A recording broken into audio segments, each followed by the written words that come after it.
There is going to be no discussion of meat spin, okay? Discussion of what? Of meat spin, we're not going to talk about it, all right? What is that, Nick? I don't know. I feel like... Isn't that just like the world's largest baby competition? This is just how I start every stream, okay? Look, we're not going to talk about it. What happened in chat, It's private. It's good. It's fine, okay? It had nothing to do with this. What does Stephen King's Clown Monster have to do with meat spin? Good. Shut up. Well, what do you think Nick's greatest fear is? Welcome everyone to Nordmark. It's the D&D game that hates you. Yeah, so who wants inspiration? I mean, no one. I'll take it. Nobody else does. Ah, I did an AR. I'm good. go for it, Enfys. Just to make sure I'm starting off from the right point, we were mid-combat at the beginning of last session, right? That's right. Yep, we killed some disastrous fish people, but not the horny, hot kind that with the big eyes, the like Sahoguins, the Borvin kind, basically. I mean, they could be hot. They could be, but they were hotter. There was some. Sorry, which one is the horny hot kind with the big? Are you talking about the? Are you talking about the Kuatoa? The little disastrous little guys. Oh no! Oh god! Oh. Anyways, was with a clever use of a feather, no, not a feather, an anchor token. Our ship did not sink, even though it took on a bunch of water. We fixed it up, and we were on our way. There were a couple of random encounters. The only one I remember is the one where Amity nearly got swallowed whole by a planet-sized dragon. And we found a fragment of the Wand of Creation. What does this mean? We don't know, but it's mine now. Enjoy having the world's most powerful. But none of the rest of us can see or detect it, really, can we? Which is interesting. Detect magic does detect it. So, yeah. Tattle has confirmed it exists. Identify worked on it too. Yes. Yes. And now we're racing as fast as we can, as hard as we can, into a pillar of Fontaine that has just spontaneously manifested. So we might just die because Fontaine decided, fuck those guys in particular. It does happen. It's the bad. It has spontaneously erupted. Terrible. Hey. Mark down inspiration, Enfys. Not you, Ben. You don't know. Okay, if you have inspiration, unmark that, please. Okay? That was horrible. It's still a step up from the previous conversation. It is. It's still better than meat spin. Okay. Yeah, this is more stone spin. I don't like this. Okay, so erupting from the water extremely quickly is this huge 300-foot radius pillar of stone, and it races into the sky, and its appearance pulls the water downwards and towards it, so the boat is starting to speed up. So we're going to be doing a skill challenge. For those who have forgotten how those work, each of you will take one action of some kind, usually a skill check, but it could be a spell, it could be some sort of feature. Unlike normally, spells aren't going to be auto successes on this one. If you use a spell that is appropriate to your activity or some other, once per long rest resource or X per long rest resource, you will get advantage on your roll, but it will not auto-succeed. You'll still have to pick a skill. The other thing is, you can't pick the same skill as someone else has picked until everyone's picked a skill. Okay? So if Aegis picks athletics, no one else can pick athletics until all of you have had one go. And then, you can start again and someone else can pick athletics. Boat's rushing towards. Who wants to go first? If you go first, you get more options as a It's true. as a warning. It's true. Tool proficiencies are also fine as well. Yeah. What if I want to try and use a perception check to try and see which way the best way to steer into or against the waves would be, and then try to turn the boat that way? Okay, that sounds good. What sort of skill are you thinking here? I'm thinking just get a good look at the water, see which way the current's rushing. So perception. Okay. If you're looking at currents, you could also use survival if that's better, but perception I think works for this too. Whatever you prefer, really. Perception and medicine and persuasion are my best at +6. Fair enough. Okay. Yeah. Well, so yeah, you start monitoring and start barking orders. Give me a perception check, please. Oh, and I should tell you what happens for each failure. You know, you should. Just ahead of time. I need 10 actions. 10 successes. I need 10 successes, not 10 actions, 10 successes. Oh my god, that's so many. Oh yeah, it's a 21. big one. Each failure lowers the ship's hull by 50 hit points. Oh no. And the maximum hit points by 25. The maximum HP cannot be recovered until you find a dock. It will be full-on structural damage that needs, you need to hoist this ship out of the water and sort it out. So the hull only has 300 hit points. It does. So don't fail too much. 21. You got this. 21, that's a success. Okay, so you're monitoring the currents. You're trying to find a safe way to sort of cut through and get around this massive rock without getting sucked into the whirlpool. And you identify them, and you start pointing them out to the rest of the crew. Who's up next? I'd like to go. Enfys, go for it. While the captain is dealing with the currents, I'd like to deal with the winds. And can I maybe arrange the sails such as they are optimally positioned for the kind of push that we need to accelerate us the direction we want to go, rather than wherever? That sounds smart. What would you like to use for that? Survival. Survival. I think that's a good use of survival. Yep. So yeah, you get to the sails and you start basically following the captain's orders and just rapidly moving the sails to the right positions to get going. Roll me that check and we'll see how well you do. Oh, that is one failure. You do have inspiration, if you would like to. I do. That's better. 21. Okay, 2 successes. Very good. So, yeah, initially, for a little bit, you're getting a bit of, I don't know, almost like the sound is making it hard for you to follow the orders. Like, occasionally it's just getting cut out by the roar of the ocean under you.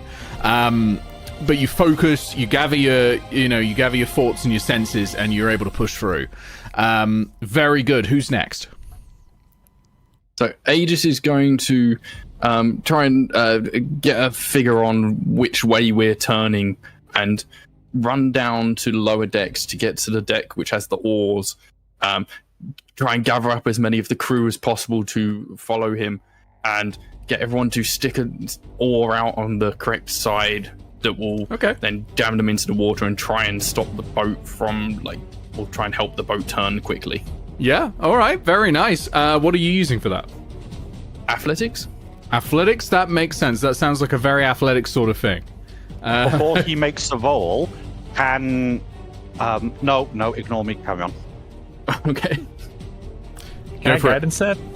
Oh wait, no, can Dry help with that? Can Dry give advantage on this check? I mean... Yeah, this seems like the sort of thing Droig would be able to do. Like, it's not particularly fiddly or anything, isn't it? It's dig the oar into the water as hard as you can. Yeah, that seems like something you can have Droig help with to give advantage. Yeah. And Nigel, you can apply guidance if you'd like. There you go. Okay, everyone's really wanting to help Aegis on this. Okay, cool. Yep. It's not like Aegis is bad at athletics. I'm not 100% sure where this has all come from, but sure. let's go. 20. 20. Okay, 20 is another pass. See, you're all doing fine. I don't know what you're all talking about. All right. So yeah, you dig the oar in, and with the assistance of Dreig and the rest of the crew, the boat starts turning a lot faster. There's great maneuverability available to the captain now. Who's up next? Tattle will basically dive overboard and wild shape into a giant octopus, and she'll basically try and use her tentacles to bat away. Yep, you said it, Blue, in the Discord chat earlier. You said this is exactly what Tattle's gonna do. Okay, what did Blue say I was going to do? Exactly this. Word for Okay, word, so- basically. Okay, gonna try and bat away any stray rocks with my tentacles. Yep, okay, that sounds good. What skill would you like for this? Because you're using a wild shape, you will have advantage. Okay. Oh, wait, that's just short rest resource. No, you won't. Never mind, sorry. Long rest Okay. only. Okay. Could I argue making attack with my tentacles? An attack roll, probably not. It would have to be a skill, I think, on this one. Okay. Perception's already been taken, hasn't it? It has, I'm afraid. Damn. This is why it pays to go first. I had to Yeah, pick my shame, best because I'd have... Yeah, well, mine would have been a +9. Let's see... Can't really deceive the rocks. I like the thinking. Can't medically investigate the rocks. What about They're not animals, so I can't... getting to them deftly and quickly? Yeah, that's not a great bonus. I mean, in some systems, magic is just lying to reality effectively enough that it believes you. Not this one, though. Oh, wait, could I argue survival? That's been done. Has it been? Wait, has... Damn. No. Yeah, survival's been done. Yeah. I did survival. That's right. Amity did survival. What about nature? Nature's not been done yet. Okay. That'll be a +4. Okay. You know what, this is my first roll, so I'm going to use my physical dice. This is just a straight roll then. Yes. I'm either going to raise the DC or impose disadvantage, and I'm not sure which one I want to do. Because nature for this is not the easiest way to do it. Like, Charles Darwin is not going to have an easier time than, say, Charles Branson, I guess, at doing this, because he's like an expert in nature. Nature is very much a book smart thing. It Okay. will, you can use it. You'll get the bonus from it, but it might have a higher DC or a disadvantage. Wait, what about just athletics then? That's been done. I use athletics. Oh. Okay. I mean, you roll. I'm going to say it's disadvantage because it's harder. I think disadvantage makes more sense than upping the DC. Okay. Right, so this is going to be a +4, rolling 2 dice. Nick, this has already happened before, and I'm very worried about you thinking I'm a liar, but... Have you rolled 2 nat 20s? Yes! Oh my god. Excellent! That's another success. So that should count as 4 successes, right? It does not count as 4 successes. It definitely counts as a success. Well done. Very good. Yeah, I saw the first dice, and I thought, oh god, it's cost me a natural 20. It was like... Huh? So we're not getting 2 successes for a nat 20 on this then? Oh, yeah, you are. Sorry. Oh, okay. Yeah. You're just not getting 4 successes. Yeah, you get 2, That so is you're a at 20. 5 successes now. Can I? really good. 24 total for what it's worth. It's fine, you passed. Rex, over to you. Thorek. Can Thorek, I sorry, use stone cunning? Is that relevant? Okay, yeah, I like this. How are you thinking about using it? Well, the stone cunning is gives me expertise in history for stone, so I was thinking history. Yeah, Yeah, so maybe checking. I don't know other than that. but- I was. if you gonna can think of a suggest good maybe, use for it, seeing I like it. Why stone pillars have been popping out? Like maybe if there's any records of them popping out on ships before, that kind of thing. That would be a religious thing, but a lot of people would know that Fontaine just does this. It just happens. There's like 9 massive spires, each the size of a small town, in southern Aetos, that are just the fingertips of Fontaine. It just keeps happening. That's why the boon of Fontaine is a rock that juts out of the ground. Maybe got it could be nothing. something around like knowing what these rocks are like, knowing like what the shape is likely to be, so you could help direct Nigel the best route or something. That could work, and I think a stone cunning would go well for that. Sure. Almost like a geological survey of sorts. Normally that would be nature, but I think this makes real sense for stone cunning. Well, that's an 11. It's an 11. That 9? is... It Have you got happens. inspiration? You can roll a 2. Doesn't inspiration disappear like every session or whatever? Unless you do like the It does, I'm After afraid, yeah. actions? yeah. So no, I don't do Unfortunately, so you're casting your mind back and you're trying to think about the rocks, and you come up with some good ideas that are based on sort of what people can expect, but not every finger is exactly the same, and this one appears to have slightly deviated from what you were expecting, unfortunately. And so as the ship gets closer, it sort of cracks against the rock slightly and tears open a hole. So that is one failure. The ship's HP is lowered by 50 and it's maxed by 25. But we're back. Everyone can do every skill again. Who wants to go first? I go first because I backed the perception this time. Yeah, absolutely you can. Yeah, absolutely. Honestly, Okay. you're 5 out of 10. You've only had one failure. That's actually really good going. Like, balance of probability, it was going to happen. Okay, so this time I'm basically sort of I've got one tentacle on the ship, the other legs are sort of waiting for rocks, and I'm just sort of peering around. I heard it. Looking- We all heard it. Yeah. That's going to be a constitution check, please. I'm just peering around for stray rocks, and also maybe a safe route just in case, there's like any fissures in the ground or anything. That makes sense, yeah. Okay, yeah, give me perception. Yep. Straight roll. Yes, I think so on this one. Hey, +9, do not fail me. 14. I'm afraid that's a failure. Inspiration, go. Hey. 28. I'm There afraid you that's go. a success. Yeah. Yep, that's a success. Well done. So yeah, you're there.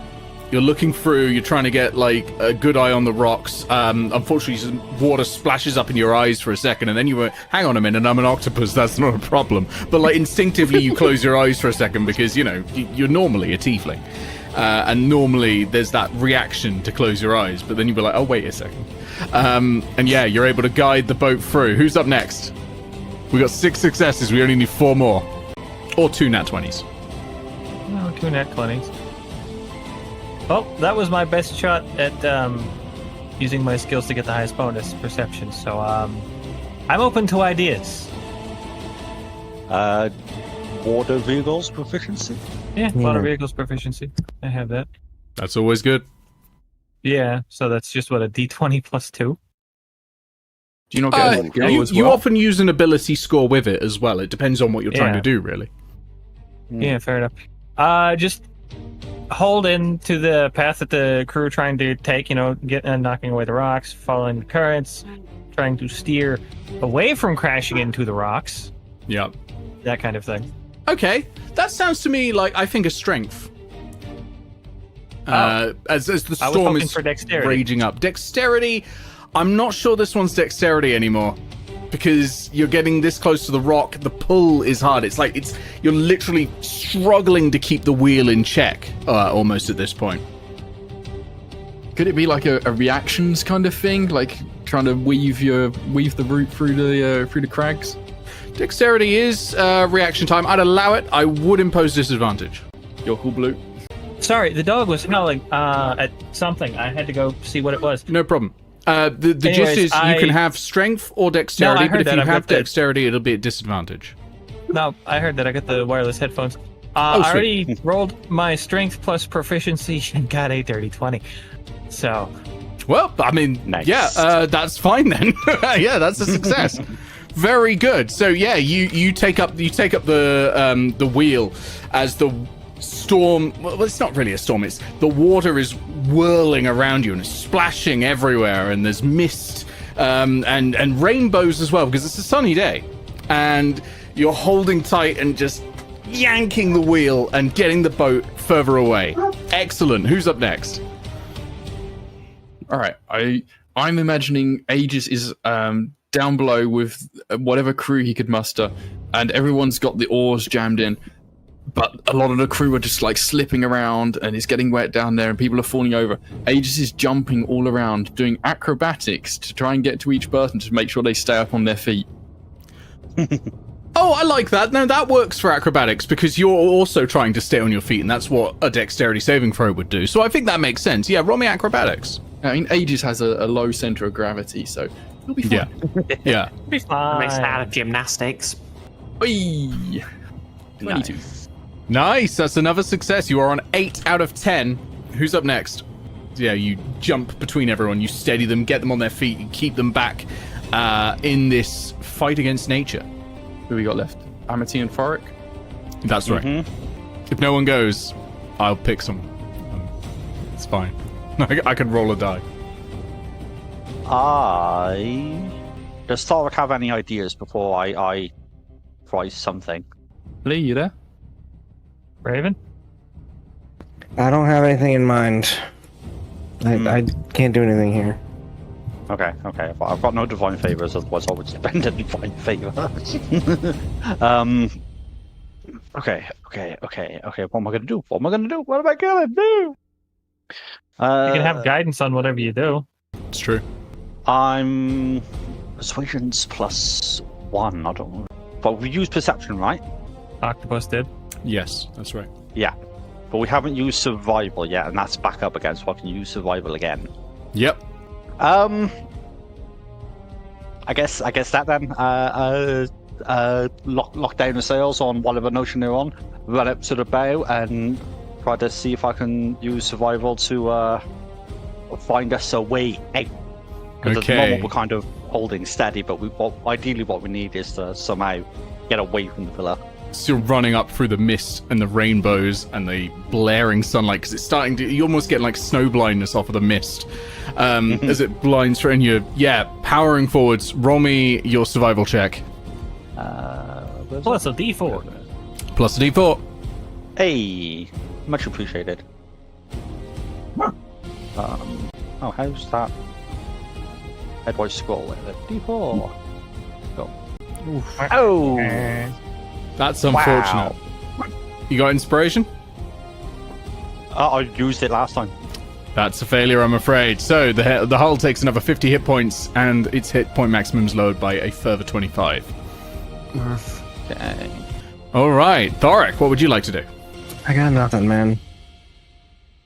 You nothing at all? I got nothing. I got no ideas. Okay. Head empty. Let me check your character sheet real quick.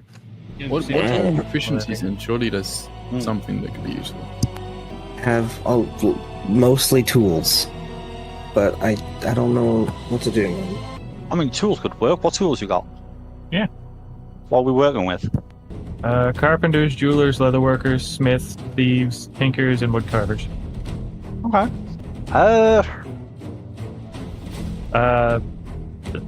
Another history check, maybe an arcana check, figure out if there's like any magical reasoning to the currents, something we could exploit. Maybe the Why do I have winds to are do being something? affected. Can you just skip me? You can. It'll be an automatic failure.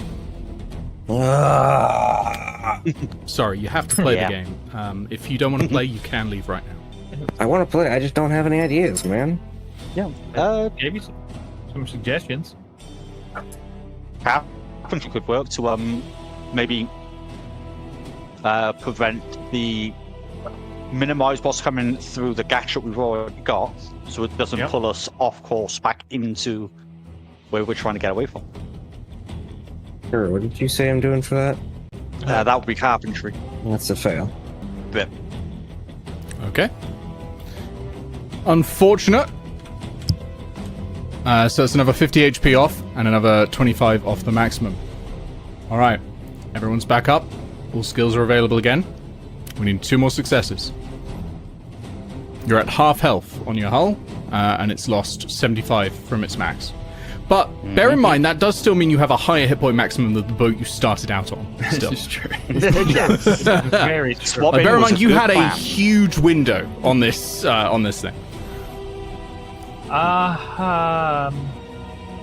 With those extra holes, even more huge windows. Yeah. all 3 Yes. windows. So, since I don't want to... Perception's still my best one, but I can't think of a way to use it. I can't use medicine in this, I know that much. I could try just water vehicles tools again.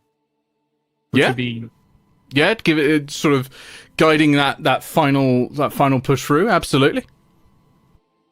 All right. So I'm got my hands on the wheel, and I'm trying to steer us through this big, nasty fuck you that Fontaine has sent our way. Mm-hmm. And that's a natural 20. Does that succeed? That does succeed. So you're at the wheel, the mist is swirling, you barely see anything, but you just get this sudden feeling for exactly how the current should work under you. You are a seasoned veteran pirate. You know how the water works. And yeah, it comes to you, it's almost automatic. You're turning the wheel and you pull through, and even before you open your eyes, the ship is free of Fontaine's finger, which juts into the air a good 300 feet. That brings you to 10 successes. So update the stats of your boat. Your boat's hull's maximum hit points has reduced by 75. I've already been doing that. Our max hull points is now 225. Our current hit points are 150. Yeah. And that current hit points can be mended, using carpenter tools and that sort of thing.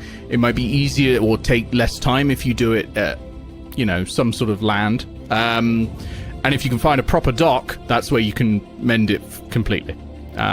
So worst case scenario, you can mend it completely when you get back, but you might find something on the way. Okay. So as we've now averted disaster, are we able to investigate this? Absolutely. Villa? Yeah, you're free to do that. Yeah, you can bring the boat around and have a look at this thing. Sure. It's a sheer vertical outcrop of rock. It is very high. It is a sort of orangey, reddy sort of rock, like the kind you would find in a mesa in the desert, which is very unusual to see in the ocean, of course. No matter where it appears, the rock always appears to be this red mesa-ish rock.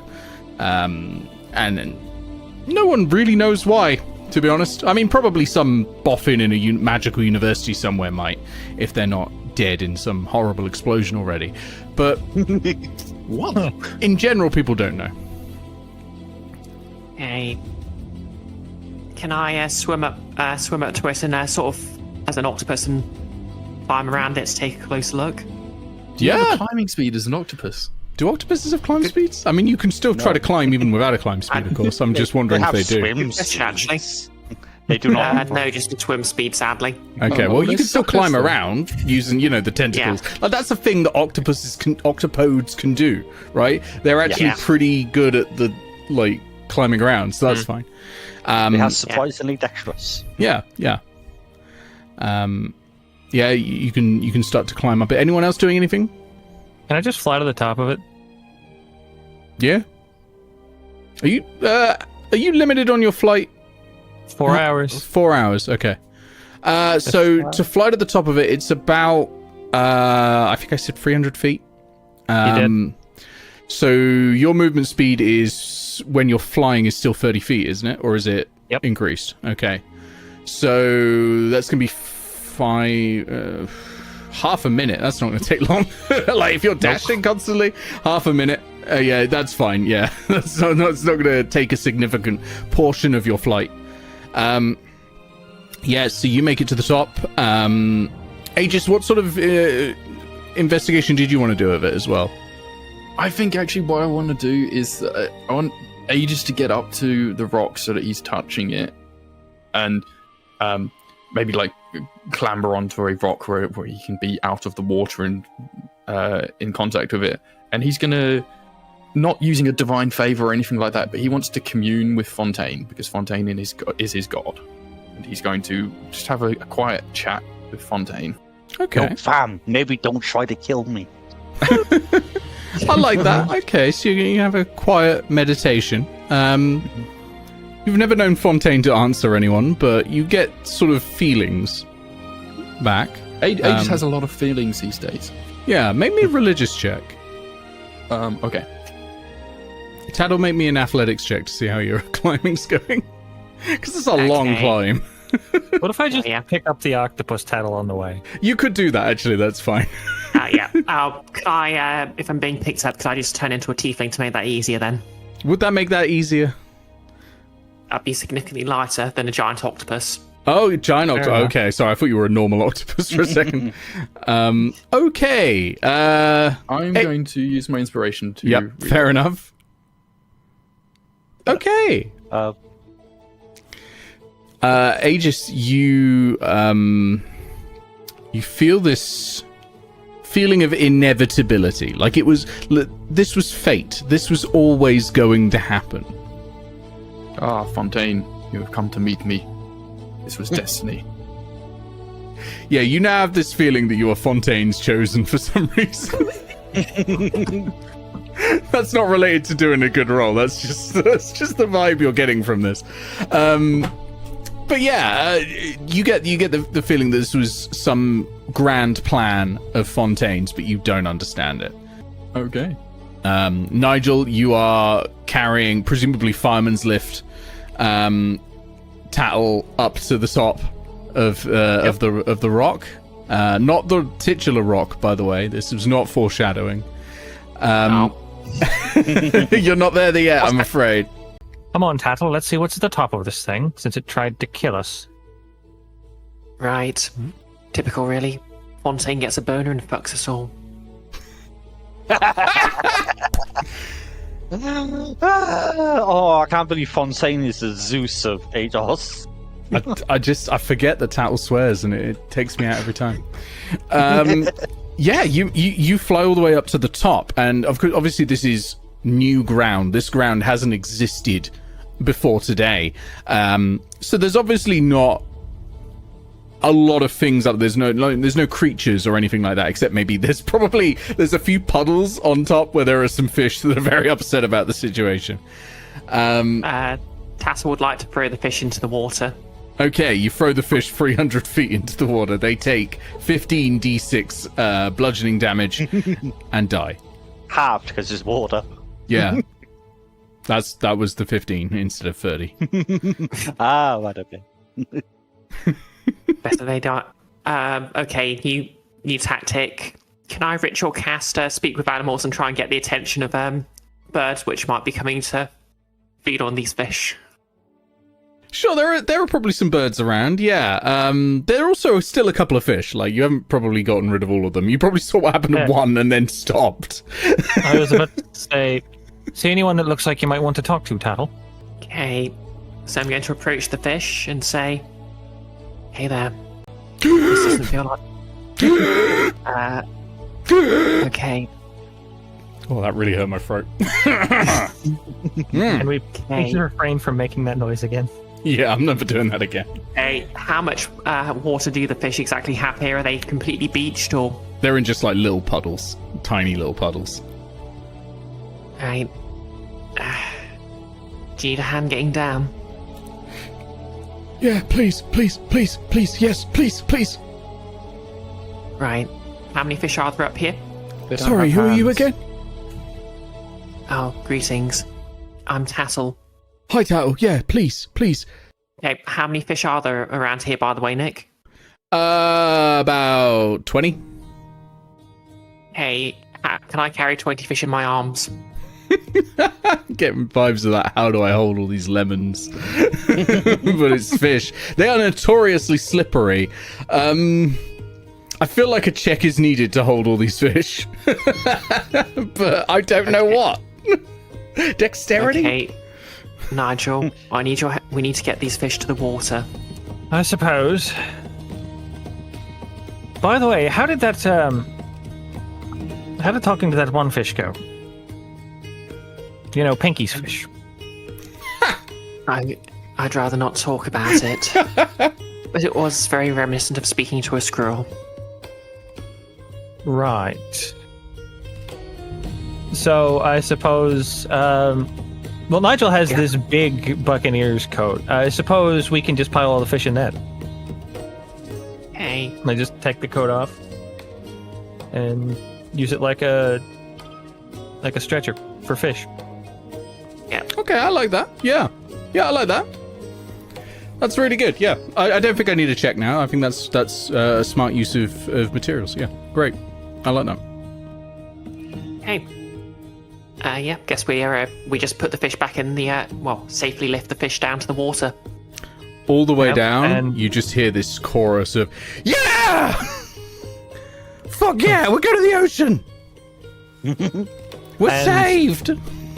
I'd like to think Tattle starts to sing along somehow. And I want to go back up to the pillar and see if it pushed anything interesting up with it. You know, Yes. ship remains, that kind of thing.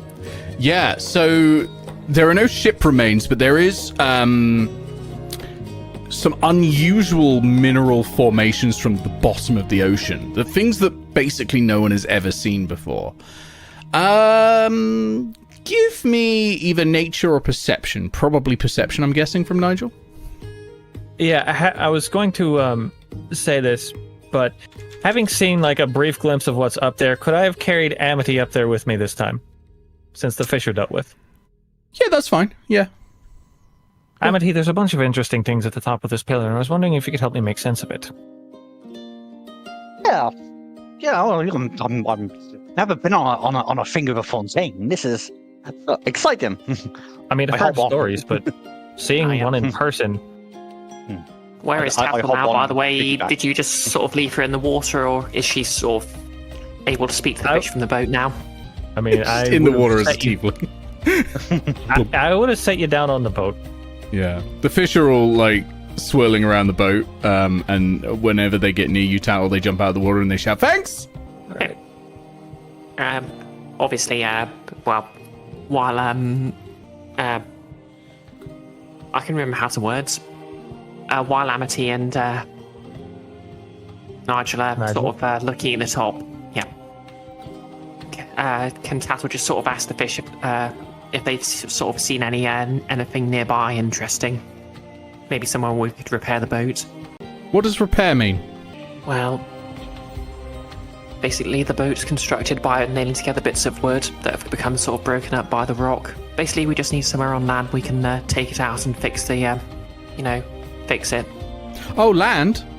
Land? Yeah. Land. Land. Bad place. I know where land is. Oh, yeah? Go this way, and it swims in the water in one direction for a second and then turns around and goes, go that way! And that direction is north. I can't believe you're trying to sell me One Direction. Oh. I can't believe Nick made an anime reference. I hate all of this. Do you know how far? No. Only kind of thing is, it's hard to measure a distance when you're a fish. I can do this fair. long, and it puts out its fins. I imagine How they many- measure it in time, surely. It'd take me this many Yeah. days to swim there. Can you tell me how many days it would take you to get there and back 8 from days. here? So 8 days there and back, or... Oh, 8 days to days. get there. Okay. Would Tattle know roughly how quickly a fish this size could swim? You can make a guess. Hang on, let me actually look at the map. Look at where the yeah, actually make me a nature check, and that'll tell me. Hey, nature. For what it's worth, they have a swim speed of 40 foot, which is only slightly faster than our walk speed. So I imagine it works out about the same in terms of travel distance. And I don't suppose there's anyone here who could assist me with the nature check. I know Amity and Nigel are already on top of the pillar, but... No. Thorek's fixing the boat. Aegis Okay. doesn't know what nature is. Aegis was literally nearly turned into a werewolf. Aegis has never even seen a fish. Aegis doesn't like the sea. Aegis is confused. Aegis' because wife these is a fish cook don't and he have lives people in a faces. freaking seaside town. Yeah. And he hates it, so he keeps leaving. Yeah, but Doesn't matter. 22 That's the views. 22. he's confused because these fish don't have human faces. You think? Yeah. Yeah. They're not the horny salmon that live in the Airedale Lake. You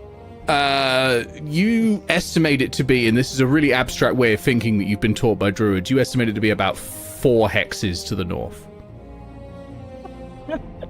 Yes. It's measured in 4 hexes, abstracting from the Basically, it says terminology that was originally used by bog witches. Yeah. It's a fish measurement. So it's a classic druid measurement. 1 hex is 8 miles. It's a regional dialect. Yeah. Yeah. Not to be confused with a pentacle, which actually, the length of which actually varies depending on the moon. It's mostly used in the Feywild. So meanwhile, Nigel and Amity, you're back up at the top of the rock. All right.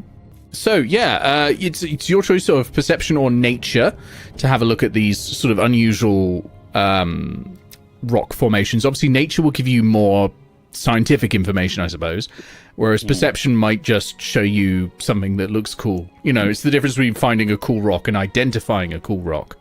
I will go with perception, and perhaps we can get advantage on this. Good captain. Yeah. I found a cool rock on my walk the other day. Nice. Hey, I love a cool rock, yeah. Let's take a look around, Amity, and see if you can make anything of any of this. I'm usually more associated with things above the water than below. And I will tap Amity on the shoulder and cast guidance. I've got a guidance. Add a D4 to this. Good eye for spotting anything unusual. Do I have advantage on this? Yeah, you're getting helped. Yeah. It was a good job I had that advantage because that avoided a natural 1. Yeah, you managed to get an 18 from rolling a 7 on the D20. Thanks to that. Expertise, yo. Yeah, thanks to the expertise and that 4 on the guidance. Yeah, with an 18, you do find something. There is this interesting crackling crystal. It looks a little bit like an elemental gem, but it's not an elemental gem. It's too rough, and it is too brimming in raw power. This is something much more powerful. I will not lick the rock. I will not lick the rock. I will not lick the rock. Lick the nuclear reactor. Well, it's crackling, and it's clearly overloaded with energy, so I would like to not make physical contact with it, ideally. Amity is not quite as reckless as some of my other characters. I'm just gonna tear off a chunk of sleeve and try to wrap the rock in that, and then maybe I can pick it up like that. Yep, that works. It feels tingly to your hands, almost like electricity, but it isn't electricity. It's raw magical energy. Ooh. And you get that feeling Magical? the moment you touch it that this is magical. It's very magical. Let's take it back. Maybe somebody, Thorek or Tattle would be able to make something more of this, and I'm just not magically inclined, you know? Yeah, that's fair. Same. My purview is mostly with Morian. And Thorek's pretty good at figuring stuff out. It's true. Look through the ship. Okay, you return and you present it to Thorek. Thorek, can you make me an Arcana check, please? Natural 20. Excellent. Wait, okay, we're getting a lot of them today. Yeah, this is great. 26, that's good. That's fantastic. So this is a raw elemental shard. This is a piece of the very matter that the elemental planes are built of. This is suffused with earth element energy and crackles with it.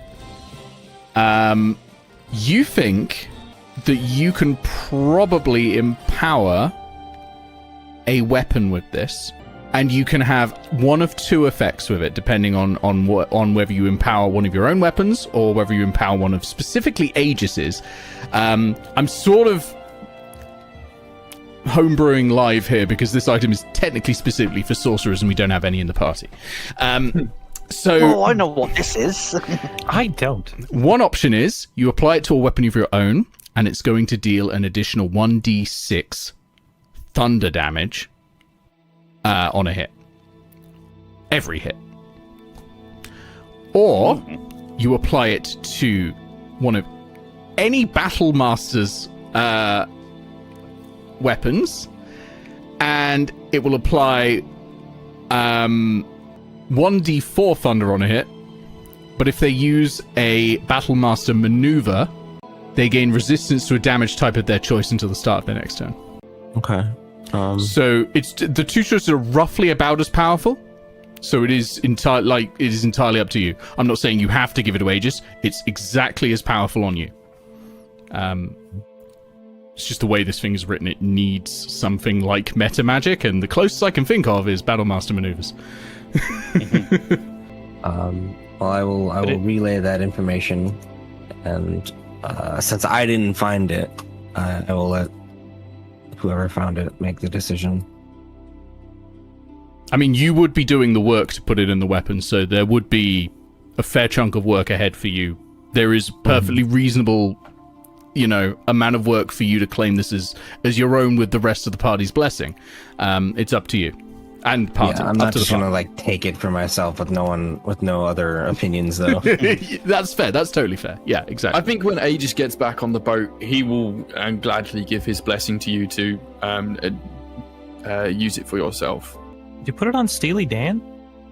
That'd be such a waste on Steely Dan. He dies like every fight. That's the downside. He's a good defender, but that defending does mean taking hits, unfortunately. But yeah, you could apply it to one of your weapons.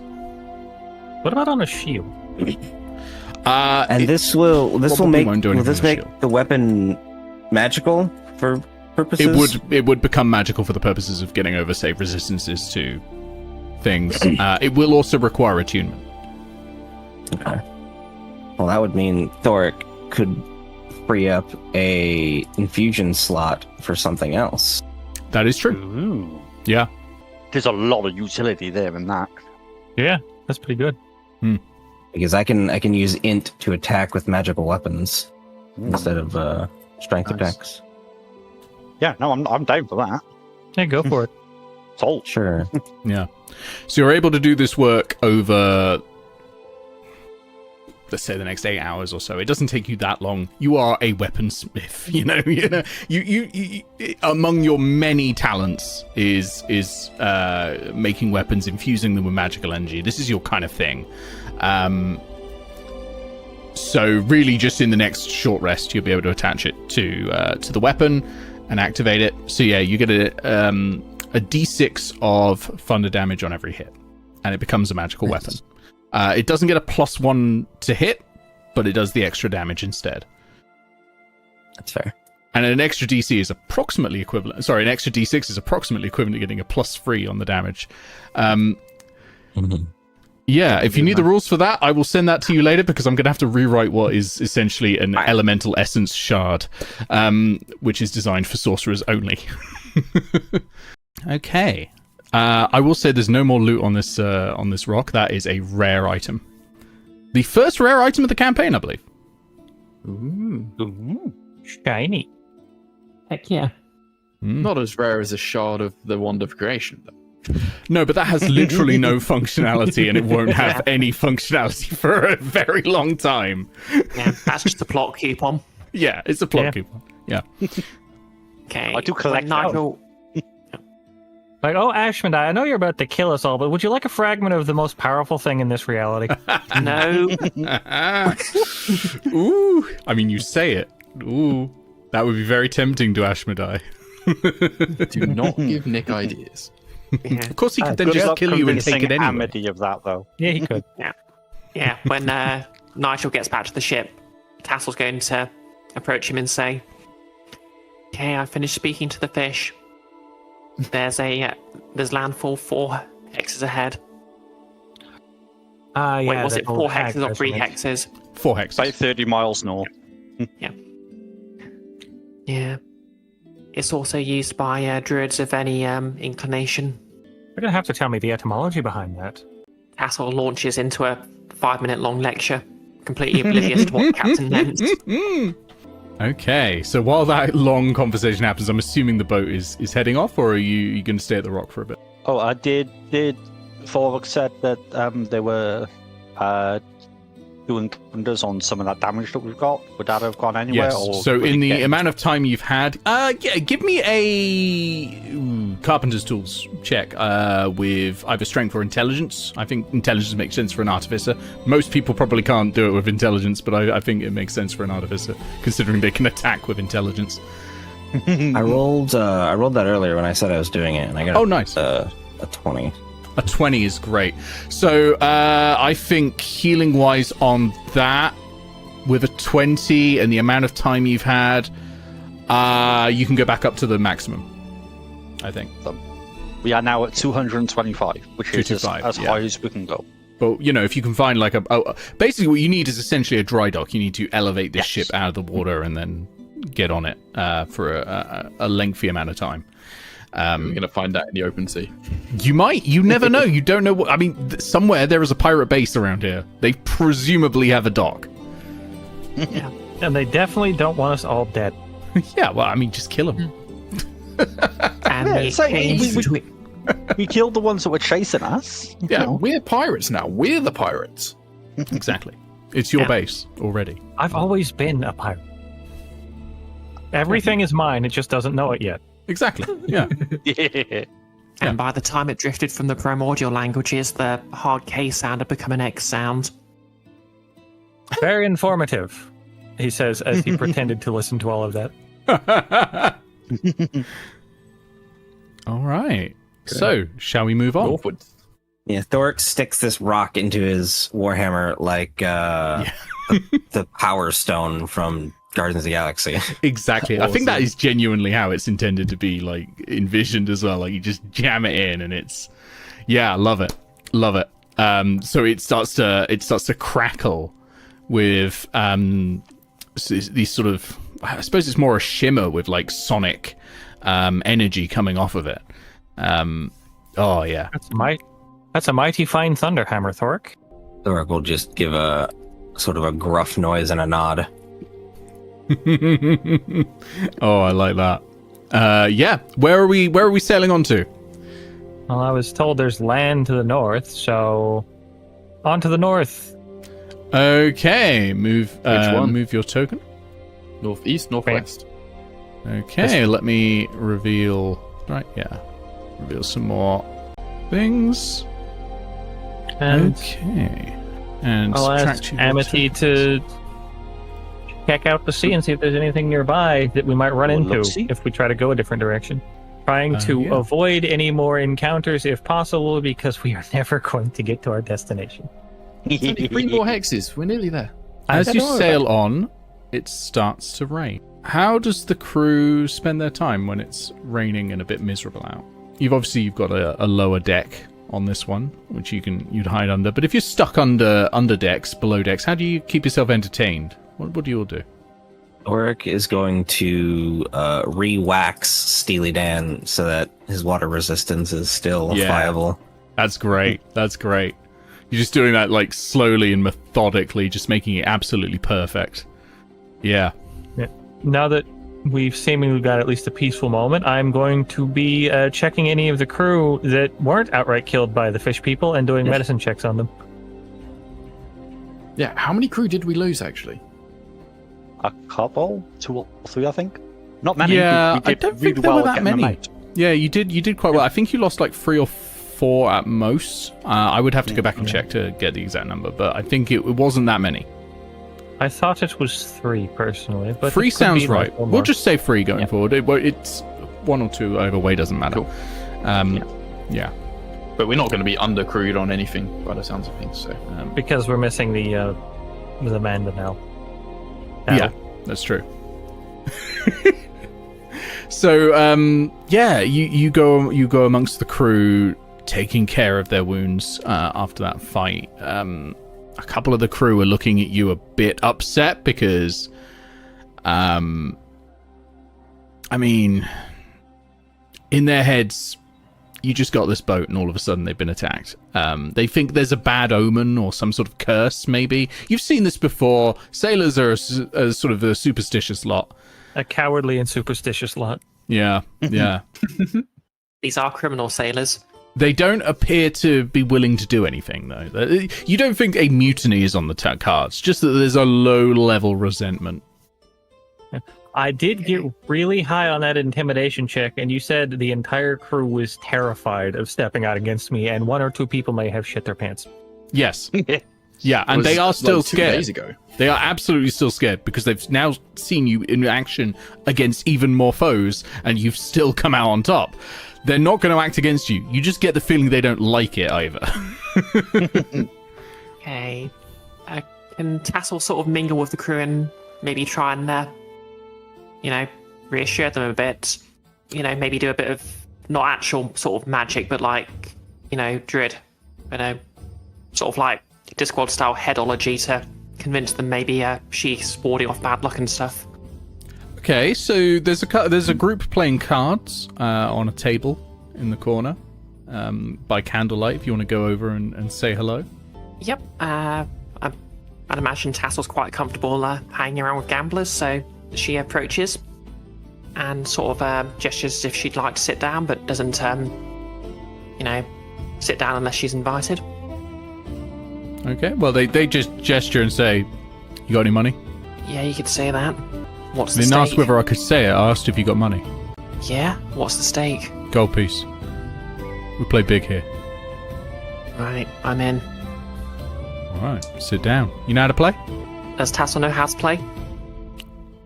Smuggling background? Yeah, probably. Yeah, you could say yeah. that. Wait, let me just double check what she... I don't think she's Yeah, got do a you have gambling any- set. She's... I was going to say there Yeah. are gaming sets that you can have proficiency in. Cards would be this one. Yeah, she's proficient in gaming set. I don't think it's specific.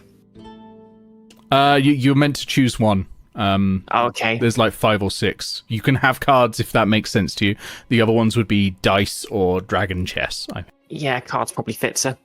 Yeah, it probably fits. All right. So, all right, well, they deal out 2 Yeah, in fact, cards. They put 3 she cards pulls out in the her middle. own deck. She pulls out her own deck and shuffles it before putting it back, but then she thinks a moment and puts it to the side to make it clear she's not stuffing them up her shoes Yeah, I was or going to anything. say they give you a look. Yeah, so they draw 3 cards into the middle. You look at your cards. You have the Hierophant and the Free of Swords. On the deck in front of you, there is the 6 of Swords, the 5 of Cups, and the 8 of Wands. You think you've got maybe... If you were to put a target number on this, it'd be a 15 that you got to hit with a check to win this. Okay, can I roll... I'm guessing this would be insight, wouldn't it? You can use insight, or you can just use the gaming proficiency if you would like. Okay, what... Sorry, my brain's a bit fried right now. No What worries. ability am I using with gaming? This would be intelligence, almost certainly. This is like Okay. poker that you're playing here at this point. Would using insight sort of give me a increase the DC or anything? No, I think insight is fine for this because you are playing poker. If it was another game like something like blackjack or something, insight is not as helpful. It's still helpful, but it's not as helpful as something like poker where you are basically playing the opponents instead of the cards. Okay. Insight's +5 instead of a +4, so I'll go for that. 23. What are these rolls? God damn. Like, Owlbear is just... Well, you know, Siznik, I've got a dice shell I want to use. The dice are scared. Also, Nick, I want to thank you for these Fallout dice because they've been rolling very well. I regret everything. No, I'm glad you're enjoying them. Okay, yeah, so you wait for, another card comes down, and it is the King of Swords, and then finally the River, and it is Death. And everyone else looks really disgruntled. You up the bet, and you win a shiny 5 gold pieces. And the respect of 5 members of the crew, who half That's think it. you cheated, because you did just shuffle a fresh deck right before. Even if you put it aside, they're like, seen you do magic before, so, I mean, if anything, wouldn't they respect them more for cheating in a way they couldn't actually prove? You know what? They're pirates, so yes. That's a good point. See, the druid sharked them. One of them takes a swig of brandy and then hands you the bottle, and the bottle is moist. This person has not dried the rim of the bottle at all before handing it to you. It ain't great. Yeah. I mean, Tattle works in a bar. She just takes a swig as well. Yeah. I'm gonna have to start inventing some NPCs. Hold up. The crew member's name. You know the crew member's name. It is Jeremy. A common name. It is a common name. It is Neela Hornquist with a V. Guess where? And she's a sort of very grizzled looking pirate sort of type. You know, you're looking at an eye patch. You got the hat going on here. Do you know for a fact though that they're pretty new? Like maybe they're cosplaying. But so the eye patch, right? It preserves your night vision while you're below deck. Above deck, so you can just pop it off when you come below, right? She lifts the eye patch and you can see there's no eye underneath. Okay, there's a story behind that one. Yeah, cut it out myself. Really? Why? That's a dedication to the craft. I'm a pirate. You can't have two eyes and be a pirate. They told me when I joined. The others look embarrassed. I think they must have been having you on a bit there. What? Pirates can have two eyes. Roll me insight. Okay. Again. Yep. A fresh insight for this one. 18. 18, she's reaching for a knife. Gonna attack out the other eye. She's doing it while trying to make it look like she's not, but she is. How do you react to this? I have noticed that. You're probably too busy doing medicine at the moment, but the moment she stabs someone, you'll definitely notice. We're showing off blades. Tattle casually pulls out her. Well, it's mechanically it's a schemata, but it's probably like a machete or something. That's not a knife. This is a knifing. The pirate. Yeah, but she's not doing it aggressively. She's just doing it as casually, as in, oh yeah, we're just showing these off. Yeah, got this in a dwarven forge myself. Did a favor for a fire elemental. Made of adamantium. Hardest material, one of the hardest technically mundane materials. And she just presses it against the wood of the table, and it just sort of sinks in. You adventurers sort aren't normal, are you? And the rest of the crew have gotten up from the table and backed away quickly because they have understood what she was trying to. I mean, you understood what she was about to do, but they have now had enough time to see what she was about to do after you pointed it out, and they've backed away quick. We're exceptional in many ways and exceptional in many others. It's an interesting story. No one gets into adventuring for necessarily a good reason. But what's your game? Why are you helping them? What's my game? Well, you pointed it out, didn't you? They took my eye. Why can't I take this? It's fair, isn't it? What do you mean? Well, you said so yourself. They were having me on. Oh. They say revenge is shallow. I like shallows. Means I can get off, head to a bar, drink my face off. Likes to get off, eh? Well. God damn it, Enfys. Have you ever heard the saying, an eye for an eye leaves the whole world blind? Yeah, that's good. It's actually kind of bullshit. Yeah, sounds like a load of fucking nonsense. Revenge feels great. What the fuck are you talking about? Yeah, but if you spend all your time taking revenge, you're not going to have time. I'll just cut all their eyes out and then I'll be done, won't I? Oh yeah, but that'll make a mess, and... Sure, but we got mops, we got buckets. Yeah, but I think it might upset the captain. Cheeky Dave got his whole face cut open by one of them shark people. I'm sure it won't add that much to the blood. Cheeky Dave gives a cheeky wave. He's Tattle actually gives a so cheeky named salute because back. he's dummy thick.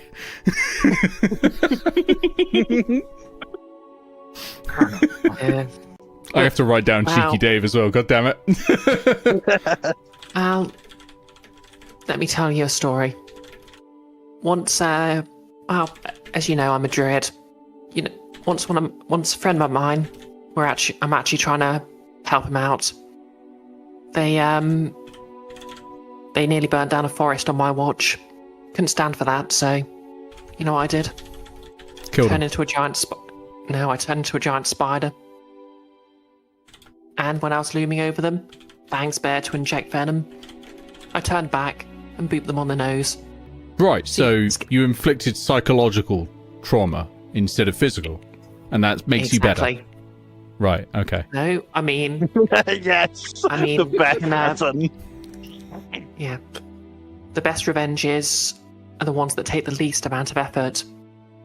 Right. Yes, I Right, could have okay. killed them on the spot, but 1, they're my friend. 2, I kind of work with them. And 3, significantly less effort to just scare them straight. I get it. I have to point out, Bree, that Imp is about as straight as I am, so you failed. Yeah, you know damn well Tattle isn't straight either, and that's not what she meant. Tattle, do you own a hand crossbow or a crossbow or anything like that? Well, Tattle says, checking her mental... Oh no, this is the DM asking. Oh, right. Well, I say checking my actual stat sheet instead of making some sort of silly in-universe reference to it. I've got a sling, but that's it. Okay, cool. So it won't happen immediately. She just nods and goes, alright, got it, yeah. Yeah. The best revenge takes the least effort, got it, yeah. Is she going to take revenge on me? Roll me insight again if you would like. I think the implication was that she was going to take revenge on the crewmates. Yeah, but I did just kind of fleece her. 19. Yeah, They are not going to take revenge on you. They think you've given her just good ideas. Like, just good life advice, to be honest. This is a mentorship program on how to get revenge. Okay. Yeah. Oh, 10 out of 10.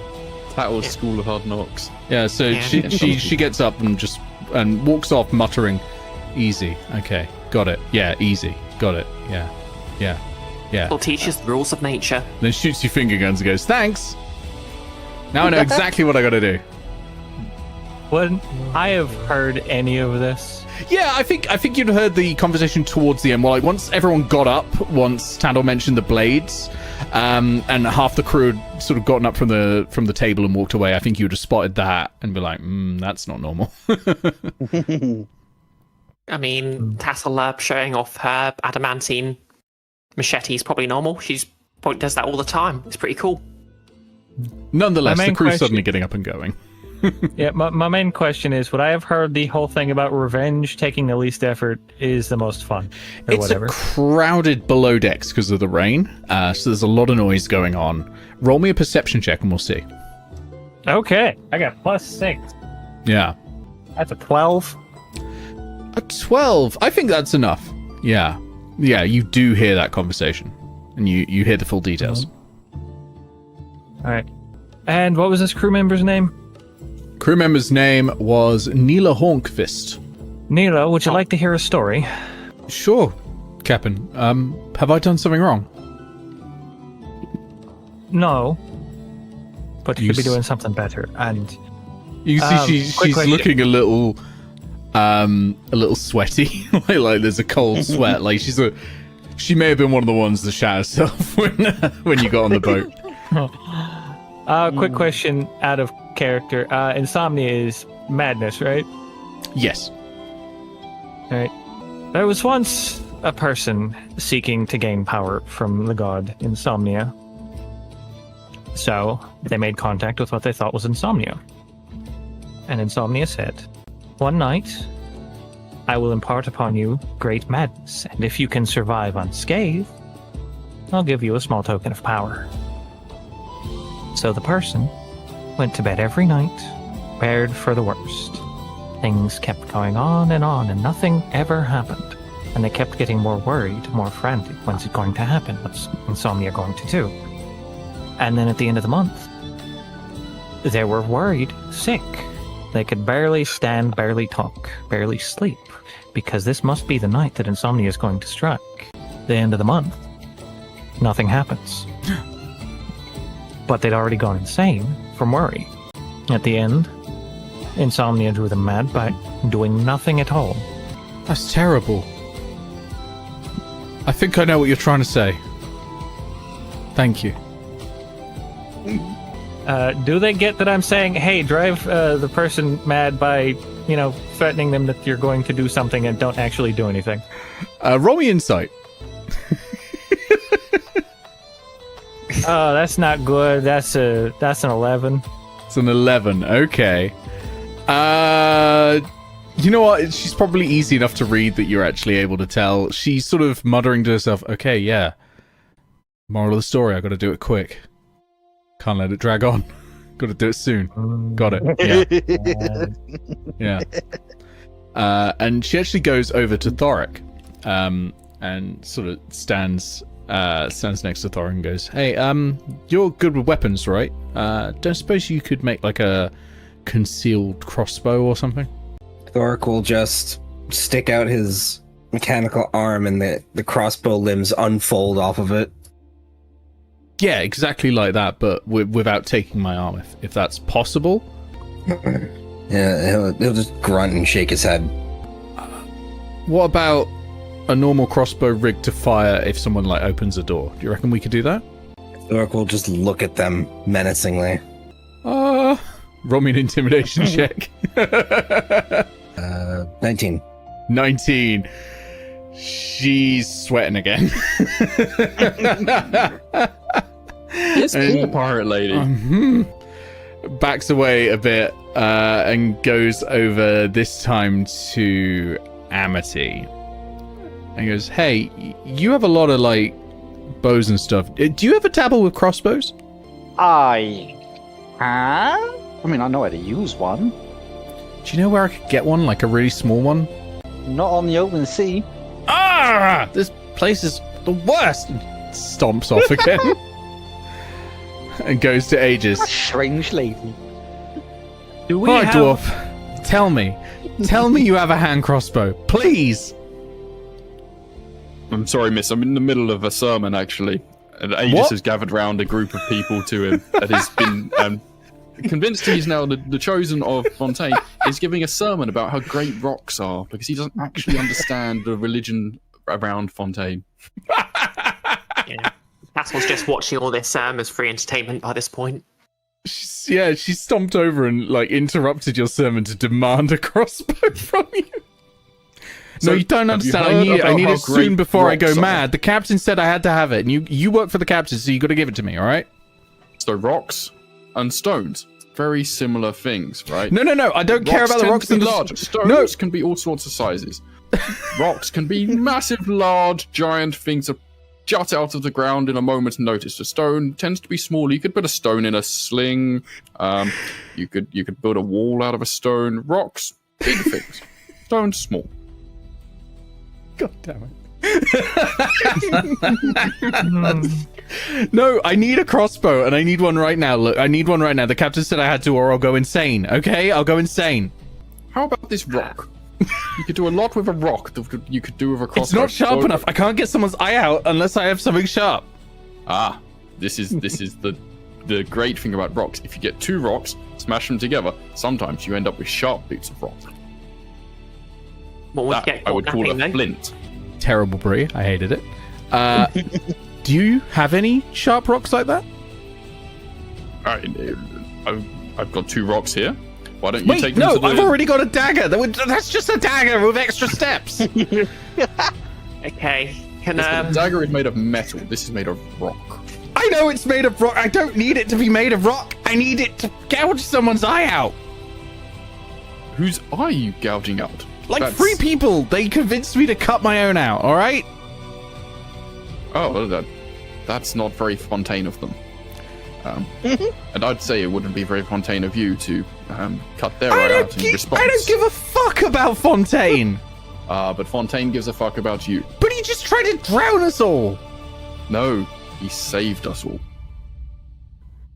You don't see fucking phone She runs out of the boat, and she's going mad very quickly. It seems that Nigel's story is coming true. Here, hold this rock for a bit. If you hold this rock for 5 minutes, it'll help you calm down, and you'll be able to see the true light of Fontaine. Wait, Nick, she runs out of the boat into the Sorry, what, into the she ocean? runs up the deck to the top deck into the rain. Ah, yeah. Tattle follows her out because she doesn't actually mind the rain that much. Amity would already be up there because Amity does mind rain. Tattle, right? You said your name was Tattle. Yeah. Yes, 5 minutes ago. Hey, can you help me with something? I might need Look. your sling. I need your help to get these people's eyes. All right? I need their eyes. I need their eyes. I need their eyes. Why do you need their eyes? I need their eyes. Because if I don't have their eyes, I'll go mad. Okay, I need their I think eyes. the moral of the I need their I think eyes. the moral of the cat. I need The their moral eyes. of the captain. I need their eyes. Okay, I I need think you've their got eyes. this backwards. I need their eyes. Okay, I think you got the moral of the captain story backwards. I need their eyes. The idea is you drive them mad with paranoia. What? You Like drive you them did mad. with the spider. Exactly. Okay, I know what we should do. Can you turn into a small spider and climb into their eyes and just push it out the socket? Okay. Tell you what. Okay, just meet me when everyone's gone to bed. I'll show you how to do this. And we'll take their eyes. Yeah! Ah. I knew I could count on you. What was it? A Tattle. I knew I could count on you, Ah. Tattle, and she puts an arm around you. We're going to be best friends. In a way, yes, but we're not going to actually take their eyes. Best fucking friends. It's going to be amazing. You'll see. Okay, so what Tassel wants to do here is basically, after everyone's gone to bed, she's going to use her a long rest use of her disguised self. Hey, to, stop fast turn forwarding. We're still talking here. Okay. Hey, so, is Aegis single? Yes, he's actually married with many children. No luck then, okay. Go back to fast forwarding, that's fine. Yep. Like And the rock idea. yep, turn into wait, how's the name pronounced? Envala or Nevela? Neela? Neela. Oh, Neela. For some reason I've got a V in here. There's a V in Hornkvist. Oh, Haunt. Okay. Hornkvist. I don't know Okay. why I chose that surname. I've made it very difficult for all of us. Hornkvist. Why am I shouting it now? I'm the one that's That's gone not mad. difficult at all. Okay, yes, that's how you attack someone. You haunt your fist. Are you mocking my surname? Tassel did not say that. My mum gave me that. I did not say that in character. Great, now we I have a wasn't even doing crewmate the who can break voice. the fourth wall. Yeah. Okay. She's So got the power Tassel of is going insomnia to- now. She sees everything we say in private as well, like as Okay. players. Yeah, so Tattle uses disguise self to turn into a duplicate of Hornfist for demonstrations purposes. Okay, so now watch this. I've always she's dreamed going to about serve- this opportunity. Yeah, so watch this. And she's going to stand over the she's basically just going to stand She over started taking her clothes one off. of the people. That's what Yeah. this. Oh, have I misread it? Oh, I'm so sorry. Oh my. Yeah. Oh Normally, no. I'd rather know someone a bit longer before. Oh no. I made a I friend even just can today, see and I've that. already made it weird. I'm so sorry. It's fine. I'll just forget that happened. But anyway, what Tassa's going to do is she's going to stand over one of the people who convinced her to cut her eye out, and just sort of stand there and just lean over them. And she's just going to gently blow to make them come to. So they just You know, I'm catch a going to glimpse be. of her I'm standing going to over be them. clipping that sentence. Thank God! I'm sorry. What has got into us today? I don't know. It's a weird day. I have not slept. Neither have I. Is this because I swore once? It's because I swore once, isn't it? Yeah, that's it. It's cursed. So you're stood over them, and you are... Just stood over them with her arms folded, and, this is just the classic, not going to actually, not touching you, not going to do anything to you. Isn't that scary? Basically the same as in Nigel's story. Neil? Oh, God. It was just a joke. We didn't think you'd actually to do it, but when you did, we couldn't then tell you it was a joke because, you'd kill us, now. And there is a damp smell. And Tattle just turns around and basically sort of steps into the shadows and turns into a spider to make it look like she just disappeared. Okay. Give me a stealth check. For them not to see Neela walk into a corner and turn into a spider. Because I think that'd be creepy as hell. Yeah. Either way you're winning, success you're winning, fail you're winning. This is the win-win check. That's a 9. Perfect. Yeah, they see Neela turn into a spider and then leave, and they are like, and there's a terrible smell of damp. So Tattle meets up with her again and says, and she's also dropped the disguise self. As you can see, what you need to do is, you need to, just intimidate them, let it lie, let their own imagination of what you could be doing to them drive them mad. Okay? I'd also suggest the ability to turn into a spider really helps. Have you ever considered becoming a druid? Not your religious nonsense. Look, I'm sorry, I'm being snappy. It's just kind of preferred it when you were disguised as me, okay? I mean, no offense to you, but I understand. It's a thing. Yeah, I understand. Yeah, it's good that you've got good self-esteem, and I see why. But so, did you take their eyes? Can I have them? No, the idea is you don't take their eyes. They just fit. They're just afraid you're going to. When do I get some fucking eyes? What's a girl got to do to get some eyes in this place? Well, druids, we harvest eyes from monsters all the time, Yeah, we'll do it. Go give me their eyes. They're monsters. Actual monsters. They're actual monsters. Okay. I want their eyes. Is this you're guessing an unhealthy fixation on eye. To be fair, I suppose you were tricked into gouging your eyes out. That's probably not going to do anyone's psyche great, but... And it really hurt. I was drunk, but it really hurt. Okay, now look. What if, instead of taking their eyes, you basically just kept intimidating them, scaring them, until they were finally guilted into paying for you to have your eye restored? Roll me a persuasion check. Okay, +2. Can I have advantage? Because you probably trust me by now. She's flustered from having seen herself and almost undressed in front of herself. So yeah, okay. She's on the back foot. Okay. 14. I'm gonna make this a contested roll. She rolled poorly. She looks at you, goes, okay, and that's how I get my eye back. You promise? Yep. You scare them. All right. They feel bad. They pay to have your eye replaced. And if they don't pay, we take their eyes. Okay, yeah, if by that point they aren't willing to pay back, yes, okay, you can have a little violence as a treat. That's valid. She holds out a hand, spits in it, and then waits for you to shake it. Tattle returns the shake. She grabs it, pulls you in for a big hug. I knew it! Best buds! Best buds! Alright. Let's go get me a new eye and then eventually take theirs if they don't pay for it. Exactly. And hey, if you ever change your mind, you know where I am. About the turning into me thing. Yeah, Tattle does the lad hug thing, just to make it very clear it's platonic. Yeah. Just in case you change your mind. I'm gonna go now, because this is awkward. Very You awkward. probably should have let me go like half a second ago. Yeah, I'm gonna let go now, okay? Alright.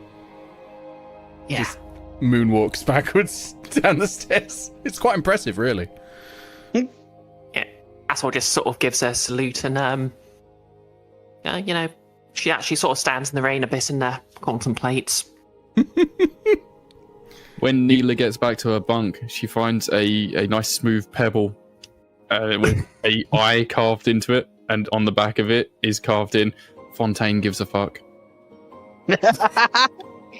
She holds it and rubs it between her thumb and forefinger and lies down in her bunk, staring up at Cheeky Dave's majestic ass hanging out of the side of the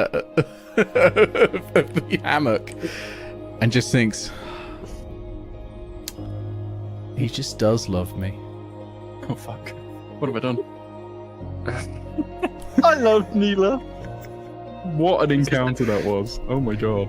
This is the dark side of player sexuality. She's just pure chaotic.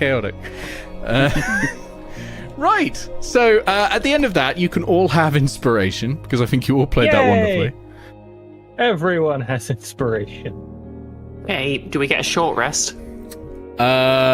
If you... I mean, you've still got... I think you should be down to 3 tokens. You've still got some tokens left if you want to keep moving on, but you can have a short rest. I suppose a night has happened. Let's have a short rest. It's a short rest, yeah. Yeah, Ooh. So that's fine. Yeah. Well done on surviving whatever that was. That got a lot more disastrous than it needed to. Can't stress enough that my notes for that were a single sentence of the weather turns to light rain. Yeah, so that happened. And it's a new dawn, it's a new day. You're back up to your max tokens, which I think is 9. You've got a travel pace of 9 on this boat. I think it's 15 actually. Oh yeah. Yeah, it was 9 on the old one. It's 15.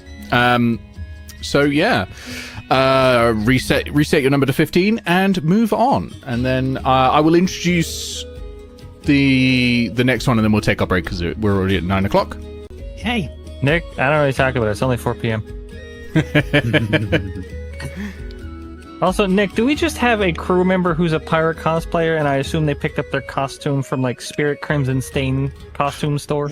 Well, they are a pirate, but most like low-ranking pirates aren't wearing, like, they're almost dressed like they're a captain. They're not fully dressed with like a captain, but they look like a Halloween pirate more so than an actual pirate, because they've decided the look is important.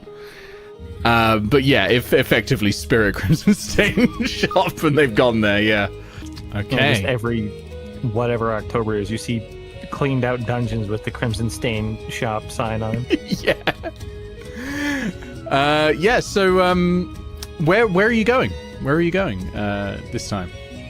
We'll just keep going north. Like, this one this time? Yeah. Yep.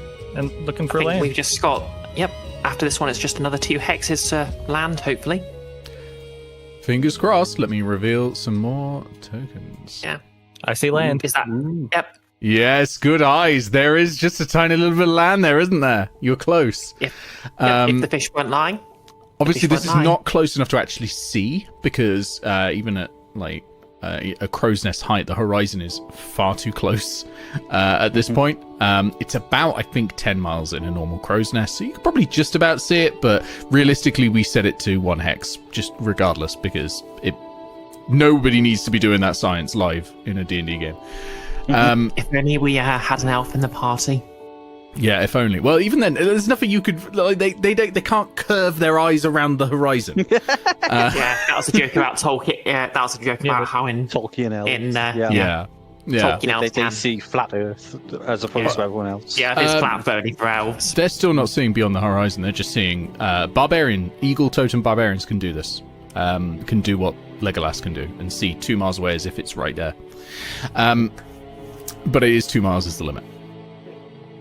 Yeah. So you find a small almost like an archipelago. It's very small though. Each island looks like it can hold maybe 8 or 9 palm trees and that sort of thing. Well, not palm trees. I need to stress we're effectively in Northern Europe.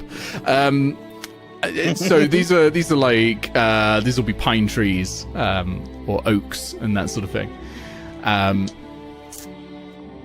But as you're sailing past, Amity, you're up in the crow's nest, sort of glassing the sea, looking for this land. Mm-hmm. And you spot them. You can see there is a shovel resting against one of the trees. Ah. Shovel means people. Do I see any people? You see no people, and these islands are too small to hide people. That's weird. I shout down and notify people to this. Yeah. Any pirate worth their salt means a shovel means you need to look out for bright red hatched lines and a big red X. Exactly. Yeah, there was a cursed shovel that actually did that. It made hiding treasure very hard. Oh, I like that. What are you going to do? Let's say we take a look. Could it be some sort of trap? Possibly. Something I'd do. Can I sort of assassin if this might be a trap? Sure, roll me detect traps. I don't have that spell. You can roll perhaps either... Well, not really insight. You're not really reading a person anymore. This would be survival, I think, if you want. Yep. What about Thieves' Tools proficiency? Not from this distance. If you were examining a trap up close, maybe. Or if you were examining a trap you've already identified. But you're just trying to go, like, is something suspicious here?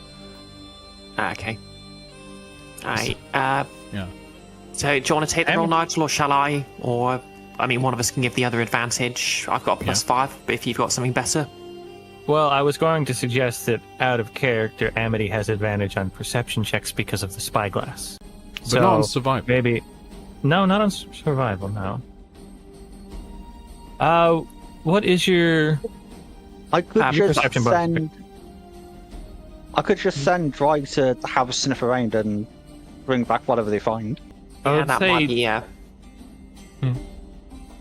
I'd say try and check the island, see if there's like anything that looks like it might be moving in the sand and hiding. Okay. Okay. Yeah. So, I've got a +5 to survival. Do you want me to make the roll, or do you have a better score? I do not. Okay. Am I rolling with advantage, or...? Yep. I would be helping. Okay.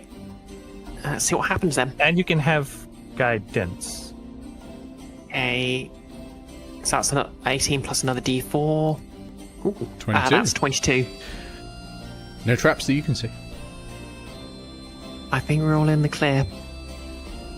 Theoretically, yeah. Theoretically. Theoretically. Do you hear that voice in your head as well? Not that I can tell. Tattle, are you sure we Amity's don't need to idea get... of sending Drag ahead might be a smart approach. Yep. It's amazing how well they can project their voice from the crow's nest, isn't it? Neela been comes doing up on it the whole deck journey. and it appears to be making a beeline for Aegis. Are What's you doing making a anything, beeline for Aegis, or Neela? Neela. Neela Hawkfist! Oh no. You doing anything, Aegis, or are you just gonna wait?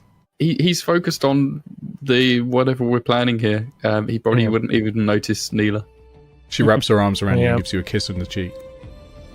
And then whispers, I saw the gift you left me. It was very sweet. I know you've got a wife, but we can probably make this work. Excuse me, miss. We're in the middle of planning an excursion. Got it. Playing hard to get. Got it. And she walks away. And does finger guns at Tattle as well, but... You think platonic finger guns at Tattle. Yep. Asshole just snaps a silly little casual salute back. Yeah. Okay. How close is this tiny little Sea of Thieves style island? It is very much a sort of Sea of Thieves style island. It's close enough that it's in the current hex. You can sail to it easily. You can... I can't remember. Do you have a small boat with this one, or is it a... We do not.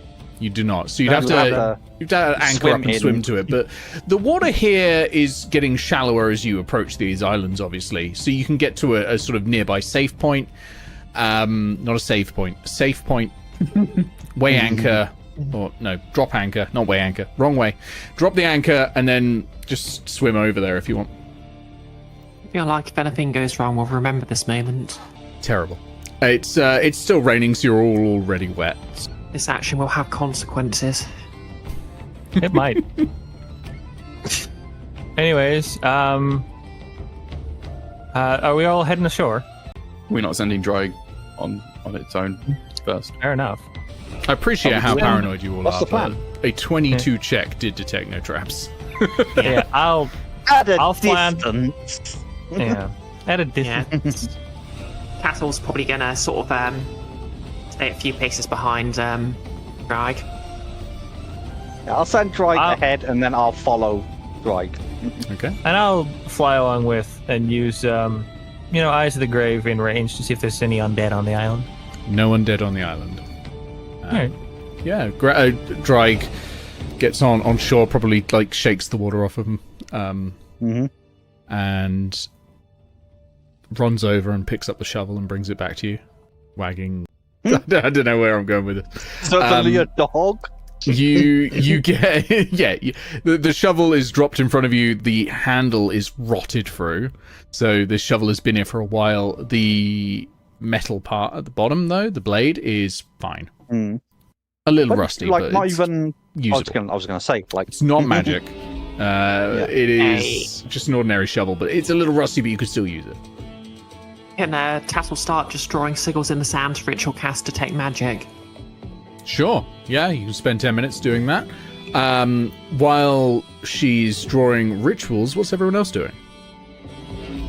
Looking around for anything weird in the sand that looks like it. Well, no, the shovel's been there a while, so any obvious signs would have been messed with by the weather. Does this shovel happen to have the name Albert? It doesn't. It doesn't. No. It just has engraved the words "my man." But no, It's Douglas. it is not. I'm afraid it is not. But Nigel, while you're looking around, you find something engraved into one of the rocks. It's been chiseled in, and I will tell you what that is after our break. All right. No, that's the outro screen. No, let's go to the break. There we go. All right, everyone. So that stone that you're looking at. Let's see. The words, and these are weathered, but they are still easily legible, and they are in common. nice. I tell you what you shouldn't do. Is inhale your own saliva. That's not good. Oh my. Oh. Lollipops are just candy that flavor our saliva, and now you all cannot unknow this. Right, sorry, I'm just edging you on what's on this stone. It will not be worth it. In order to gain all knowledge, one must know where to start. Count on your enemies to reveal the source of the secret. This isle is dedicated to the defeat of all monsters within. Okay. Have Can we I get that finished my written down ritual somewhere? casting? Yeah, you can definitely. I'll put that in the Discord. Don't worry about it. Yeah, you've. No, you've still got a little bit of time. You're spending 10 minutes, and Nigel's just having a quick look around. Cool. I'll just take a nice nap. But we'll be back to you in just a sec. But I want to see what the rest of the party are doing first. How old does his writing look? You can give me a stone cunning if you'd like. Did Thorek come along? Because Thorek's probably better at it. Sure, I can go for it. Nope. This is such a precarious Well, I'll use my inspiration that we got earlier. Okay. Sure. And you can have guidance. Okay. So I had a D4. 17. 17. Okay. This is about 5 or 6 years old. The carving is crude. So it was not done by a professional, certainly not to dwarven standards. And yeah, it looks like it wasn't even made with like an appropriate tool. Like someone's gotten perhaps a sharp rock and hit it with a hammer to try and carve into it. It's not gone very well. The edging is awful. But yeah, about 10 years. Okay. And Amity, what are you doing? I would like to check out the island. I want to see if there's any other sources of life. Okay. Give me a perception check. I had a thought about the carving. Phrase, keep your friends close and your enemies closer. You find a few birds in the trees. There's even a squirrel that somehow made its way to this island. And while you're looking sort of around and you're looking at the trees, you actually find... Question about that squirrel. It is not the revenant breakfast squirrel. There are no undead on the island. You do find carved into one of the trees, sort of hewn into it, I suppose, the shape of a grinning beholder. Almost know where to start. Count on your enemies to reveal the source of the secret. And by now, Tattle, your detect magic is done. I would immediately return and let people know that we're looking for signs of monsters. Yeah. Like what I Pastel, found. just brushes some sand under her eyes. Tattle, Thorek's hammer is glowing now. That tracks. But outside of, magic items the party are carrying, there is no magic on this island. Doesn't seem to be any magic on this island. No, but I think we just need to find more signs of monsters. Like I'll show you the one I found, and I lead people to the carved image of the beholder. Yeah, it's grinning, quite grotesquely. Can I sort of sense if there's any sort of clue in the actual image itself, or is this just an exercise in finding more carvings? Sure, what would you like to roll for that? Can I do perception just to look through all the fine details, or? Sure, yeah, give me a perception check. Okay. Is this one carved any better than the writing on the rock? No, equally bad. Okay. If we are 13. You do find you don't deduce anything with that, but you do find another carving. You find 5 kobolds around a bonfire, and these are very much like, this isn't like high quality carving. It's just enough to get across that there are 5 kobolds and a bonfire, and a little bit of smoke coming out of it. Okay, we've got 5 kobolds, we've got 1 beholder. Maybe we're looking for carvings of 2, 3, and 4 monsters. Maybe. Or maybe, beholders see, bonfires give off light. Maybe it's a light theme. And Tattle just starts muttering to herself like this.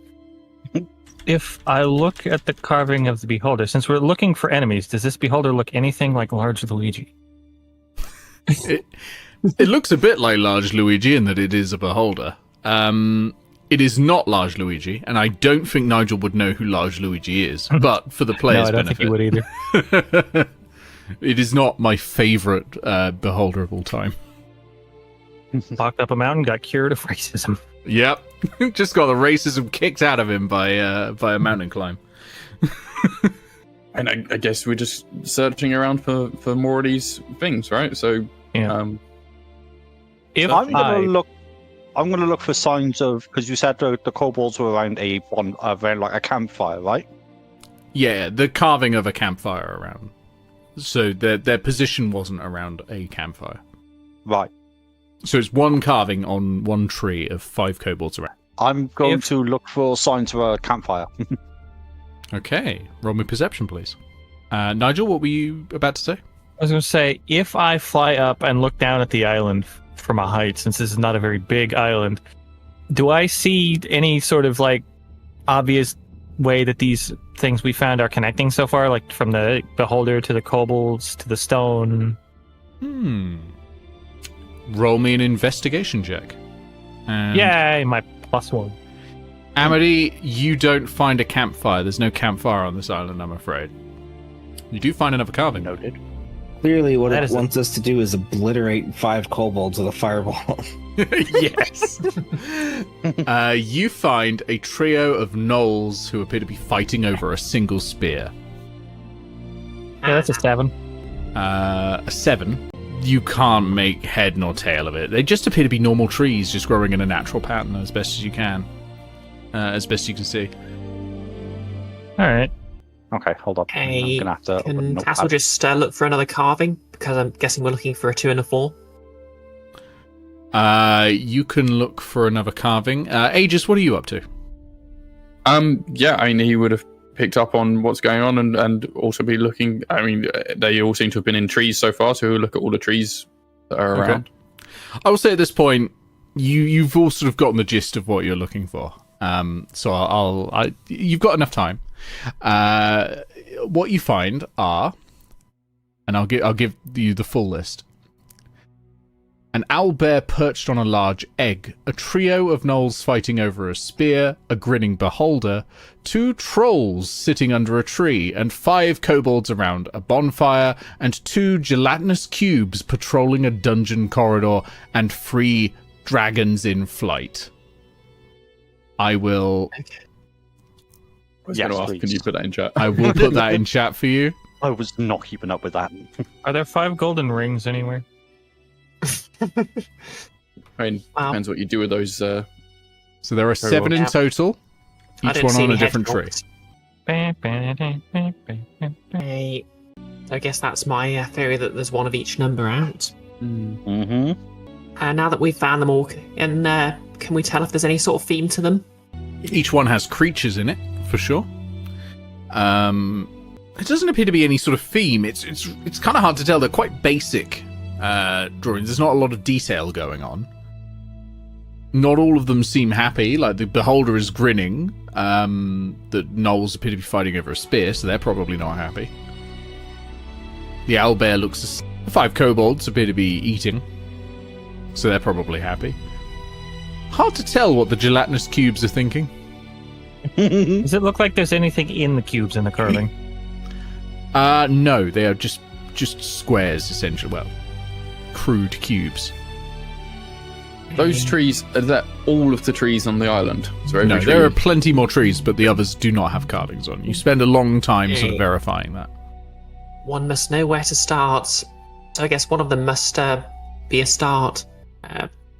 Maybe, so the owlbear and the egg.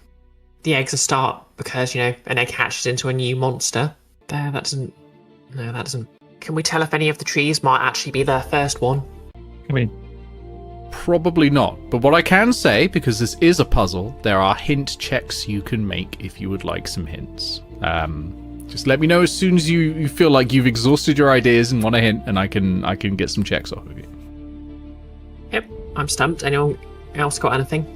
Stumped, I got like nothing it. other Nice. than the number 17. Are the trees in any sort of particular arrangement? Do they seem to be in a shape No, or in a no. line or anything? Nigel had a look from up above as well. Yeah. Couldn't see any kind of pattern to them. Is there anything about the tree leaves or anything? No, they're all different trees, but all sort of natural, what you would expect to be in this area. Did you say there's a squirrel on this island, by the way? There is a squirrel. Okay, can I ritual cast speak with animals while everyone else is thinking? Okay. So while you're doing that, everyone else is thinking. Amity, what were you about to say, sorry? I was going to ask if but each of the trees has a different image on them, right? Is there anything immediately around the tree that might pertain to the image itself? Nothing that you can see. You do now have, to quote little Alex Horn, all of the information is on the task. You do now have 100% of the information you need to solve. So, while Tattle is preparing to speak to a squirrel, and I get my gruff Brexit voice ready, what is would anyone like to make a hint check? Because you're spending 10 minutes thinking. I'm happy to give out a hint if someone would like to make a check. Choices are investigation or perception.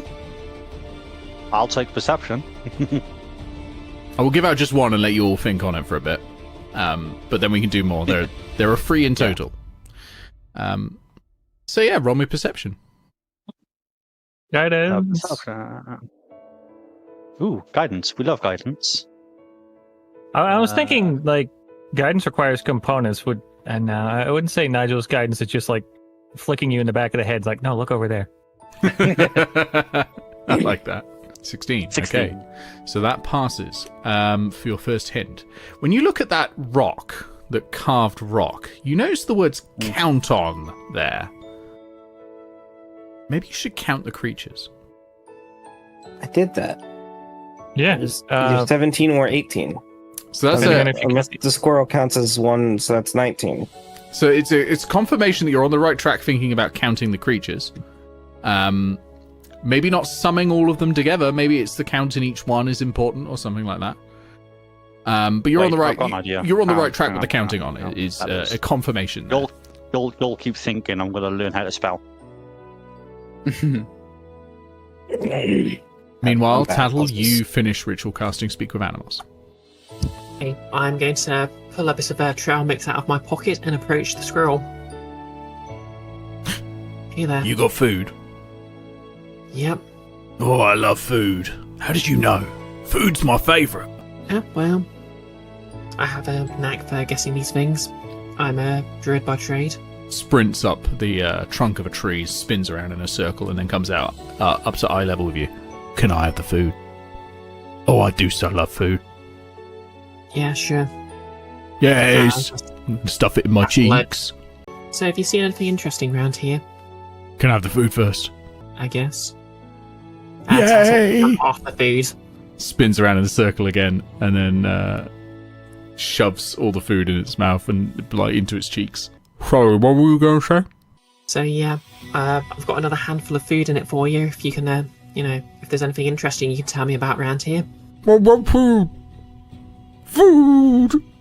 Sorry, I didn't quite catch that. I want food. And then all the seeds like fall out of his mouth. Like, I'll get those in a second. I love food. Yes, food. What do you want to know? Okay. So, I don't suppose you know anything about who did these carvings in the tree? She says, pointing to the nearest one. Those? I think it was one of the birds. They're always carving. Yeah. With their talons, right? You look at the birds and it's like, it's a blackbird. It's not got talons. Like, I mean, it does, but not really. There's a seagull over there. Those birds might have been able to do this. Oh, they're persistent. I saw a woodpecker here once. Maybe it was them. Would a woodpecker have been out here? I mean, there's wood. It's an 8-mile flight. They can probably make that. Ornithologists do not at me. I don't care. it's Fantasyland, and in Fantasyland, at the very least, a woodpecker can fly 8 miles. Can I be certain this squirrel is not just randomly telling me stuff to get more food? Maybe an insight check. 16. The woodpecker appears to believe this. So, not the squirrel appears to believe this, not the woodpecker. Okay, the squirrel believes it. Okay, that's quite an assertion. I've seen a woodpecker cut a tree clean in half. Well, I didn't see it, but my wife saw it, and she told me. Okay, I see. And do you have anything to sort of prove that that's the origin of these carvings? Well, no. But, like, I'm not really in the business of gathering evidence. I prefer gathering nuts. That makes sense. You haven't seen my wife, have you? She looks like me. You know, squirrel. Can I see any other sign of another squirrel around here? No. Only I saw you came on one of them big wooden cups. And, well, that's how I got here, so maybe you came from where my wife was. Have you been stranded here? What's stranded mean? It means you're trapped in a place where you don't live. Well, yeah, but that's just Mondays, isn't it? Hey! Hey! But yeah, no, I'm stuck here. My job typically causes me to work through weekends, so Mondays are a bit meaningless to me. I came here on a boat the same time they buried that treasure chest. Okay. And carved all those monsters into the trees. Oh, that's probably who you meant, isn't it? Oh, I'm sorry. Yeah, that was stupid of me. Yeah, that's who you meant. Yeah, it was some people. Yep. Oh yeah. Like Did you. you see by any chance where they buried this chest? Nah, I ran away. I was scared. I've been stuck on that wooden cup thing for ages and ages and ages. And ages and ages. I've been hiding out. I was eating quite a lot of... Not sure what it was, but it was like bread, but it was like really hard. Like really well hard bread. For well-hard, like, squirrels, I reckon. But I'm not that hard, you see. It's a hard tactic. Yeah. Is this squirrel married to Brexit squirrel? No, thankfully. They just all talk like this for some reason. Yeah. Whereabouts did you come from before you ended up on the ship? I don't know. I kind of spent now? the whole journey in a box of food. Oh dear. No idea where you came from then. Well, not here. I know that. Well, if nothing else, if you want to come with us, maybe we could, give you a lift back to the mainland. Sure, why not? Anything beats this place. Jumps on your shoulder. Guess we have an accord then. All right. She puts the rest of the other handful of trail mix on her shoulder. Starts scarfing it down. Well, you hang tight. We're just going to stick around and see if we can find that chest. Nice! And then I guess we're going to be off. What's your name? You can, well, my name's Tattle, but my friends call me Airy. I'll call you Airy then. Okay then. You can call me, and then makes a lot of scritching noises. Like a series of squeaking noises. Fancy Tattle making friends with a squirrel. She's going to wait until it surprises her when she's in a high place and then you get behind her. Hey now, she methodically planned to throw Brexit squirrel Yeah. every single time. We can hear the cogs ticking in your brain. Yeah. No, she liked the squirrel. We reckon that we've figured out that the answer is owlbear because of the... Okay, walk me through it. Yeah. The number of the creatures is the letter that you pick from the name of those creatures. And then rearranged. Go on. Walk me through each letter. I need to know. And this is what we get for getting Nick to play Crypt Master. So the owlbear on the egg is a funny one because that's possibly one or two or both because there's two creatures potentially there. So that's an O and or a W. Right. Then for the gnolls, there's three of those. So the third letter is O. Okay. For gnoll. Trolls, the second letter is R. Right. Kobolds, the fifth letter is L. Beholders, the first letter is 1. The first letter is B. The one holder, classic. Reading too much. Yeah, no, that's fair. The gelatinous cubes, the second letter is E. Okay. For the dragons, the third letter is A. And that makes an anagram of owlbear. That sounds reasonable. Do you have any specific reason for them being in any certain order? No. The only reason in there is it's the only creature, at the very least out of the list that we have, that is made out of those letters. Hey, can somebody and write up? Write up what? I was just gonna say, can someone write up the letter to monster thing for me? It's on. Oh yeah, I've done that. That's So you've got owlbear. What do you do with that information? Start a rodeo. Sit on the owl stone or something, or the tree. Yeah, you sit in front of the tree. Knowing the word owlbear, if I fly up, do I see like an owlbear carved into the island or something? Nope. I mean, I'd assume we'd go and look at the tree with the owlbear drawn on it. Would be probably a good starting point. Yeah. okay. Can Tattle equip her claws of the Umber Hulk and just try digging in front of the tree? We have a shovel. This way's more fun. Okay, fair enough. Yeah, you can do that. So you start digging in front of the owlbear tree, and you start digging down probably for about... Well, it doesn't take the long to dig with the claws of the Umber Hulk. They're very good at it. So yeah, you start clearing dirt and getting down to sort of a loamy clay and then sand, and then thunk. You hit wood. Success? Because unfortunately it's meat spin down there. No. No. No, you seem to have hit some bit of wood. You clear it away a bit more, and there's a treasure chest down here. Well done, you have exactly the right solution, Albert. Hey, Very well done. Good puzzling, everyone. You like these anagram puzzles, don't you, Nick? I searched for an easy puzzle in Tasha's Cauldron of Everything and found this one, and I thought, I can put this on an island. Easy. This was easy. This was the easiest puzzle in the book. I thought that'll cover about 30 minutes. That'll be nice. And I think that was roughly how long it took. So yeah, all good. You did it with only one hint check. There were 3 in total, so not bad. Including the fact that there are 2 monsters in the owlbear carving. Oh, is that? Yeah, the eggs the egg. got a monster. Egg. Oh, right, okay. Yeah.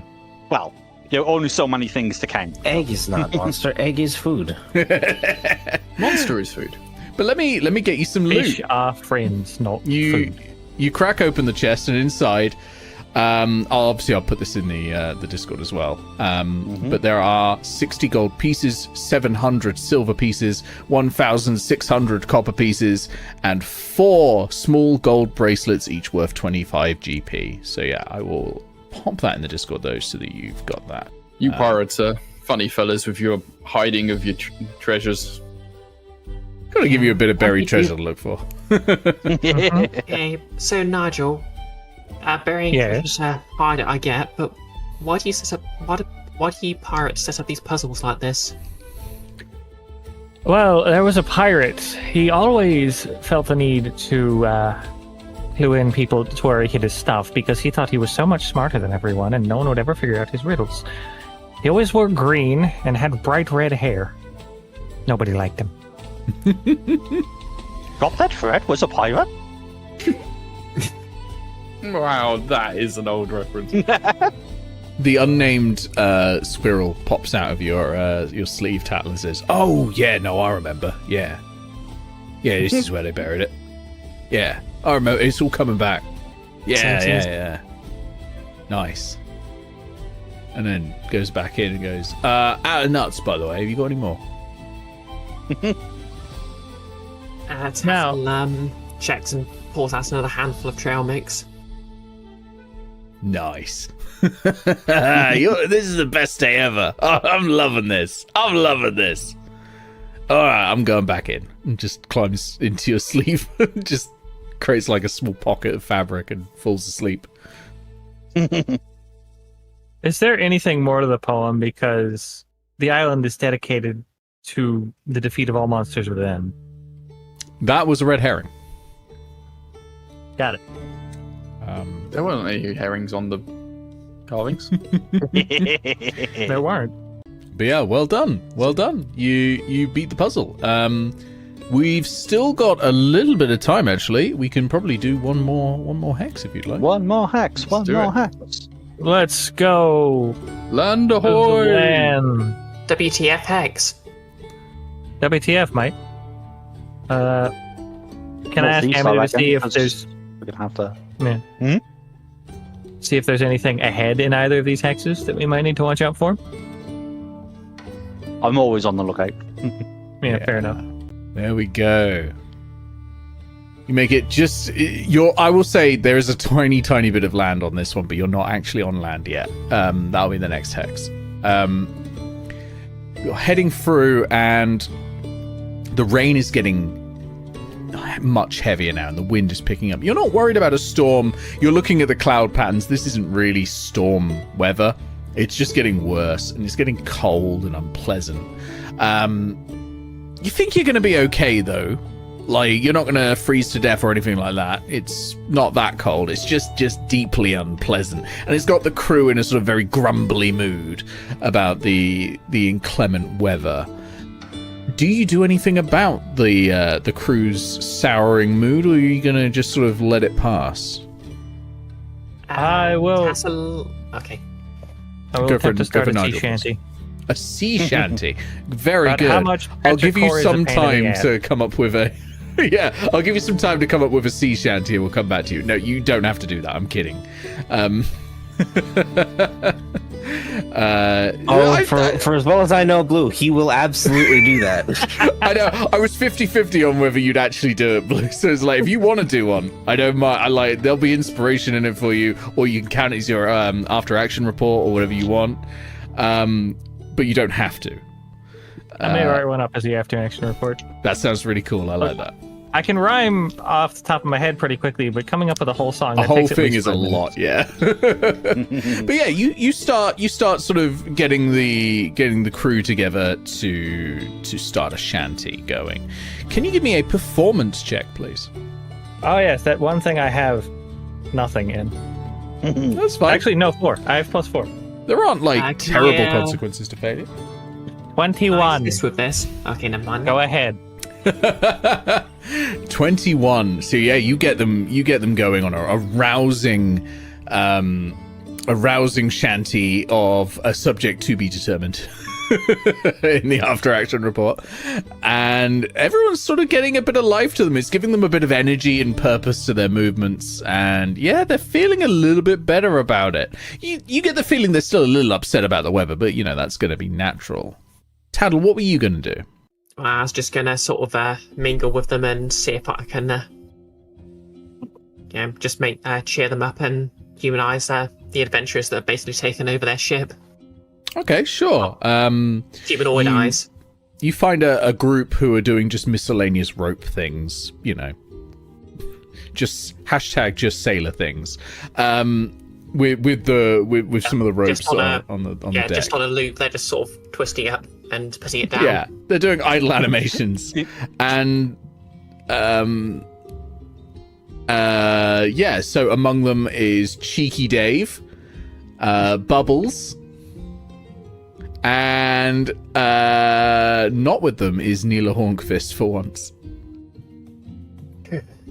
But it dodged. Yeah, I like Hawkfist. I don't think Tattle does. Cheeky Dave gives you a little salute. Yep. Tattle returns it with a wink. He just smiles and says, "Hey, you doing all right? I haven't seen Neela for a little bit. She's been sort of, I don't know, muttering in her sleep a lot. I hear it sometimes if I need to get up and, do the business." Yeah, I think she is a bit upset about the whole eye thing. Oh yeah, I would be too. I mean, that's horrible, isn't it? Like, I just feel real bad about that whole situation. I mean, I wasn't involved. I want to be clear. I wasn't involved. I came on board later. Neela was already on the ship. But, that's horrible. She tried to get me to help her carve someone's eye out. Did you know about that? Yeah, she does seem quite keen on doing that. I She's think like- I think I managed to sort of talk her down to, at the very least, scaring or guilting them into, if you find a sufficiently powerful magic user, they can restore eyeballs, Yeah, I mean, maybe that'd be good, but I don't know. Is that going to fix the unhealthy obsession? Like, I don't know, there's something going on here. She's very impressionable, Maybe I should, look a bit deeper, Yeah. I mean, there's got to be something about getting obsessed with eyeballs. They seem to have taken a shine to you, so maybe you'll get through to them. Yeah, maybe. I mean, I'm not captain, but I'm sort of de facto kind of in maybe. No, do you think I have some sort of authority around here, or do you reckon I'm just more like a passenger? Hold on. Natural one, perfect. Yeah, I totally think you've got authority around here. You're the best, and you're definitely, you're definitely, everyone respects you, honest. Is he lying? That was a natural one on his deception check. Yes, he is lying. Okay. So I'm not respected. No, that's not what I said. I said the opposite of that. You're definitely, we all respect you. Yes, and you're a terrible liar. No offense. Look, I have one gift, and he points to his ass. And if it's not that, I'm not good at it. I'm sorry. Yeah, that's fair. The only common over 20 in charisma. What can I do now, what can I do to get people to respect me around here? Have you tried, like, being nice to them but not telling them to gouge each other's eyes out? I mean, I thought I'd been doing that already. Oh, okay. Well, you're doing a great job. It's going awesome. I mean, I like you. Neela really likes you. That's a good start. Is he telling the truth this time? He is telling the truth. Okay. I'm rolling that in as part of his Nat 1 deception. He's not hiding anything on that one. Okay. Can Tattle sort of just pitch in with the work to, maybe sort of earn a bit more respect? Sure. Yeah. You can pitch in. I don't need to check for that. It's normal work. Aegis, what are you up to at the moment? I think I'm tempted to have him giving another sermon, but I think he'd actually probably be on deck, just trying to make sure that everything is in order, and like whipping ropes and keeping things tidy and whatnot. Yeah, and so you're working hard, keeping everything in order. It's going reasonably well. These are experienced sailors, and even though you don't have that much experience in vessels, you're pretty good at learning something rote and then just doing that. So you got good instruction from Nigel, and you're just passing that on essentially. After a bit, you start to feel a bit hungry. Maybe you could go for some food or something, or something like that. But you're doing fine. You're doing fine. What about Thorek? What are you up to? I am not up to much. Sort of enjoying a bit of peace while there's nothing to repair on the ship. Happy that he's not throwing up at sea for once. Yeah. Just like casually attempting to eat something, and like slowly eat something and carefully eat something and keep it down, and it's just it's going all right. Yeah, that sounds great. There's a couple of other people eating alongside you. Most of them are muttering. They're a little perturbed about Neela. Haven't seen her in a while either. Not 100% sure where she's gone. They're worried because they're worried Neela might be coming for their eyes. Thorek is unconcerned because good luck with that. Yeah, not your problem. She's not coming for you. So yeah, you're all good. Amity, where are you at the moment? Up amongst all the high stuff and things. Either in the crow's nest or amongst like the rigging up amongst the sails, keeping everything kosher up there. Okay, from up there you spot Neela. She's watching Aegis from afar as he's working on the ropes. It's just an unhealthy crash. And then she breaks away and goes below decks. I'm sure that will be fine. Note to self, tell Aegis to sleep with one eye open. I mean, that's all Neela needs is one eye. Yeah, that's all she needs. Yeah. Oh no. Yeah. Okay. Yeah, I mean, Amity, you relay that message to Aegis when you get a moment. Aegis, how do you feel about that? What what do you do about that? She must be in need of some more Fontaine's blessing and advice. I should work on my sermons. Just as a point there, buddy, pal, chum. You're starting to sound a little bit like that little nutter kobold back at Airedale. You know what I'm saying? Oh yes. I should talk to them when I get back and learn a few tips and tricks about giving the blessings of the gods. Yes, that's a great idea. Well done, Amity. Thank you. This session is just full of unintended consequences from advice, huh? Yeah.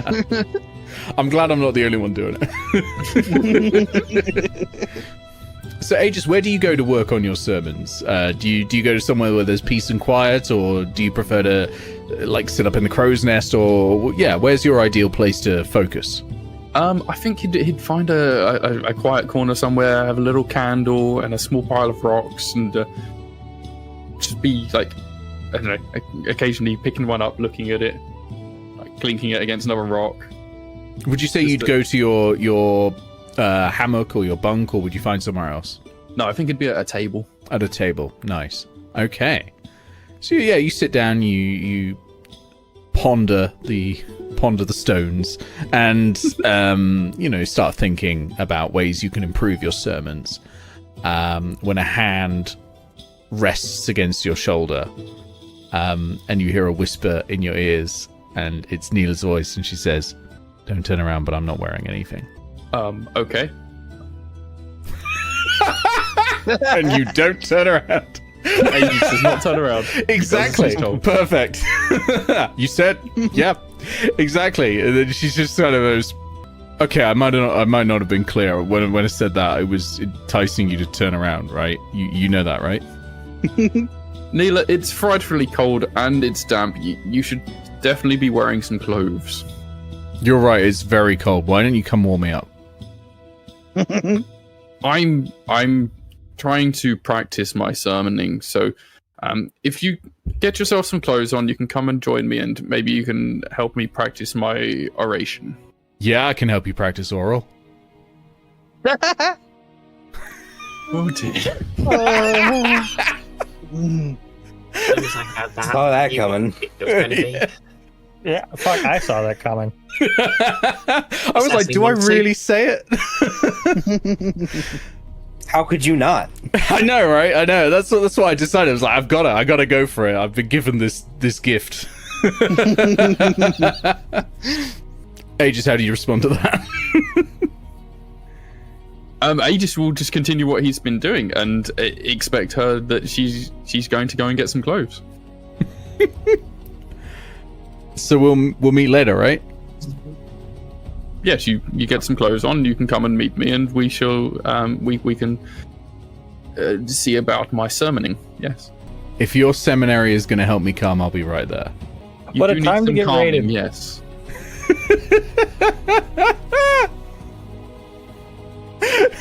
Yeah, what a time to get raided. She walks away. You feel her hand leave your shoulder, and she walks away. You hear her mutter to herself, "What has a girl got to do around here to get fucked?" She walks off. And yeah, you're interesting lady, that Neela. I still just love the. She puts a hand on your shoulder and says, "Don't turn around, I'm naked," and you go, "Okay." Just don't turn around. That was She's very good at following instructions. Yeah, that was great. I loved it. I mean, I'm not gonna lie, it's exactly what I did in the same situation. Yeah. You've given me instruction, and I will do it. Aegis, what is Aegis thinking about this situation, though? Because this is a thorny situation to be in. I'm torn a little bit on it that Aegis would genuinely not realize that this woman was coming onto him. Aegis with 20 kids does not know when a woman's coming onto him. It's been a long time since he dated. Aegis doesn't know what sex is. These kids just keep happening. He's not a ladies' man. He's a lady. That's fair. He's a wife guy. I understand that. I'm in the same position. But he's also extremely. He's very much focused on Fontaine at the moment. He's getting full on into this religious shit. He's decided that he is the chosen of Fontaine. Yeah. Okay. Yeah. That's fair. You just got to really knuckle down and get that sermon right. Yeah. And actually, knowing that Nigel is a cleric, he probably is spending some time trying to talk to Nigel and trying to understand the gods more and that sort of thing. Okay. What do you say to Nigel? I want to hear this. So, Nigel, you have this thing with Morian, right? Aye. How does it work exactly? I've never spoken with Fontaine, or Fontaine's never spoken to me. I've communed, I suppose. Do you commune with Morian? Does Morian speak to you, or is it different between the gods? I don't know. A lot of people think the gods are less gods. Some people think they're more forces of nature personified through belief. And I don't know about Fontaine speaking to you, but I have quite literally spoken with Morian in person. So, I don't know. It's different depending on the god. How do you think you should talk to Fontaine? I don't know. I mean, I kind of thought that big pillar was a sign from him, and I felt a calling with it, but I don't really know what that means or what to do with it. Should I be spreading his word? What is his word? What? I've never really been that into religion or learning about this sort of stuff. Fontaine has been something that has passed through and beyond my family and clan for generations, but it's never meant much to me until now. So I suppose I'm still learning myself. I see. Fontaine never meant much to you until he tried to kill you. Oh, that's good. One way of looking at it. It's not how I see it, but I mean, if the gods are forces of nature, I suppose we are inconsequential to their plans, but that we didn't die to Fontaine's plan must mean that we mean something to him. Maybe we do, maybe we don't. The gods are very strange and their motives are often unknowable. They will often directly talk to stronger clerics than I, but until I achieve that myself, it's hard to say. What you're saying is, I should become a cleric. If that suits you, then go for it. I can offer advice, I can offer help. Yes, I may well take you up on that. That's very, very generous of you. Thank you. Very important part of being a cleric is having a holy symbol through which to channel your belief through and to which receive divine power from. Mine is my mask. You'll notice it is an alabaster mask that is representative of Morian with his blinded eye. Alabaster. That is a good stone. Right. Oh my god. I don't know much about Fontaine, but I reckon any old rock will do. I suppose I can teach you more about Fontaine myself as I No, thank you. learn more. If you wish. I'm less of a rock guy, more of an a cappella guy, as the sea shanty we sang earlier. That was any delightful, indication. yes. I very much enjoyed that. Well, thank you. I will return to you when I have more questions and more insight to seek. Would you mind handing me one of those rocks? Oh, absolutely. Please. And I will try and, sneakily just cast light on the rock and just make Aegis think it's some kind of divine signal. Oh my. I mean... Oh, look at that. It is truly a coming together of the gods. If a cleric casts light on a rock, isn't that by definition a divine signal? It definitely is. True. Yeah, divinity is the source of your magic. This is true. And I'll hand the glowing rock back to Amity. Aegis. Aegis, sorry. I was wondering if you... No, I'll just fly up to the crow's nest and here, it. Amity, take this rock. Here you go. Yeah. You're close now. For a second, Aegis just glitches out and his character model's replaced with Amity. Amity is watching the entire ship just go crazy for stones. Like, everyone's going for it now. Pastel has approved everyone getting stoned. Honestly, one rock juts out of the ocean and everyone goes mad. It was a sign. It was a sign. Wonderful. Love that. All right. And just before we end, because we'll end here, Aegis, you find a note in your hammock that says, "I will love you to the end of the earth. All of the eyes I harvest will be for you." God. And it is written in blood. Well, the earth is the ground, right? The earth is the ground. It's made of earth. It's written in blood, Nick. Yeah, it's written in blood. Oh my God. End of the session. We're done. Yeah! New antagonist drops. I wanted to roll a I'm deception check on that concerned. light crap, but yeah. Definitely Aegis- the crazy I lady just- on the ship. Aegis Aegis just accepted struck me as anyway. someone who's just Fair going to enough. believe it no matter Oh, what at this absolutely. Fair point. enough. It has a verbal component, like. I mean, yeah, I mean, regardless, Aegis would take it as you bringing together the gods, you know? That is a kind of figurative sign. It's a metaphor that Just you've created updating my there. notes to include also kinda into Tattle using disguise self. Also, if I find out this person is harming the crew, I'll kill her myself. Oh yeah, I'm sure you will. I mean, the good thing, I suppose it's a good thing then I've Tattle as a character of mine who does swear. Because I can literally tell her to fuck herself. Hey! You don't want to say that though, because she's very susceptible to being influenced. So is this going to be like a Elden Ring sort of thing where she's just obsessed with eyes and she's going to spoiler, worst ending? No, not like that. But something's happening for sure. Not all is right with Neela Hornkvist. Yeah, this is how our warlock packs are formed. Bree, this is all your fault. You created this monster. On the plus side, you you're lose some with blaming me. Neela Hornkvist, you gain some with Cheeky Dave, whose only feature is dummy thick.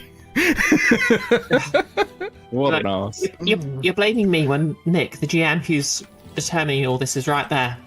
Metaphorically speaking, I mean, you can't even see me gesturing to nothing. Put the alignment down for Neela as chaotic. There we go. Nick is Right. literally throwing a kind of character I'd roll back at me, Yep. and it isn't fair. I'm also getting my own back on Aegis or on Ben for fucking Rusty. Yeah, that's fair. Very fair. Ben did what's Rusty? God. All right, we are done. That is the session ended. You made some good progress today, I think. Oh, I was really hoping I'd We get found past that. land. You found land? It's not I'm necessarily not the land you're convinced looking it's the for, but it is island land. we're going to. No. And hey, land means there might be settlements here. There might be a place with a dock where you can do the repairs that you need, or there might just be places you can forage, or that sort of thing. I mean, we've got an island, it's got trees on it. We could always try and drag the boat onto it and do the repairs there. Yeah. That's a You could improvise terrible a dry idea. dock if you need to. It will be difficult, but it's you've got an artificer. Artificers do this sort of thing. We may also just be able to go along the coast until we find something good. Yeah, there are options. There's always options. I'm gonna mute you all and go to the outro screen, and then I'll be right with you to give you your XP. Okay. You did really well. I'll see you all very soon. Bye, everyone. Spin for the VOD. Nice one. No star. Don't look up meat spin. Don't do it.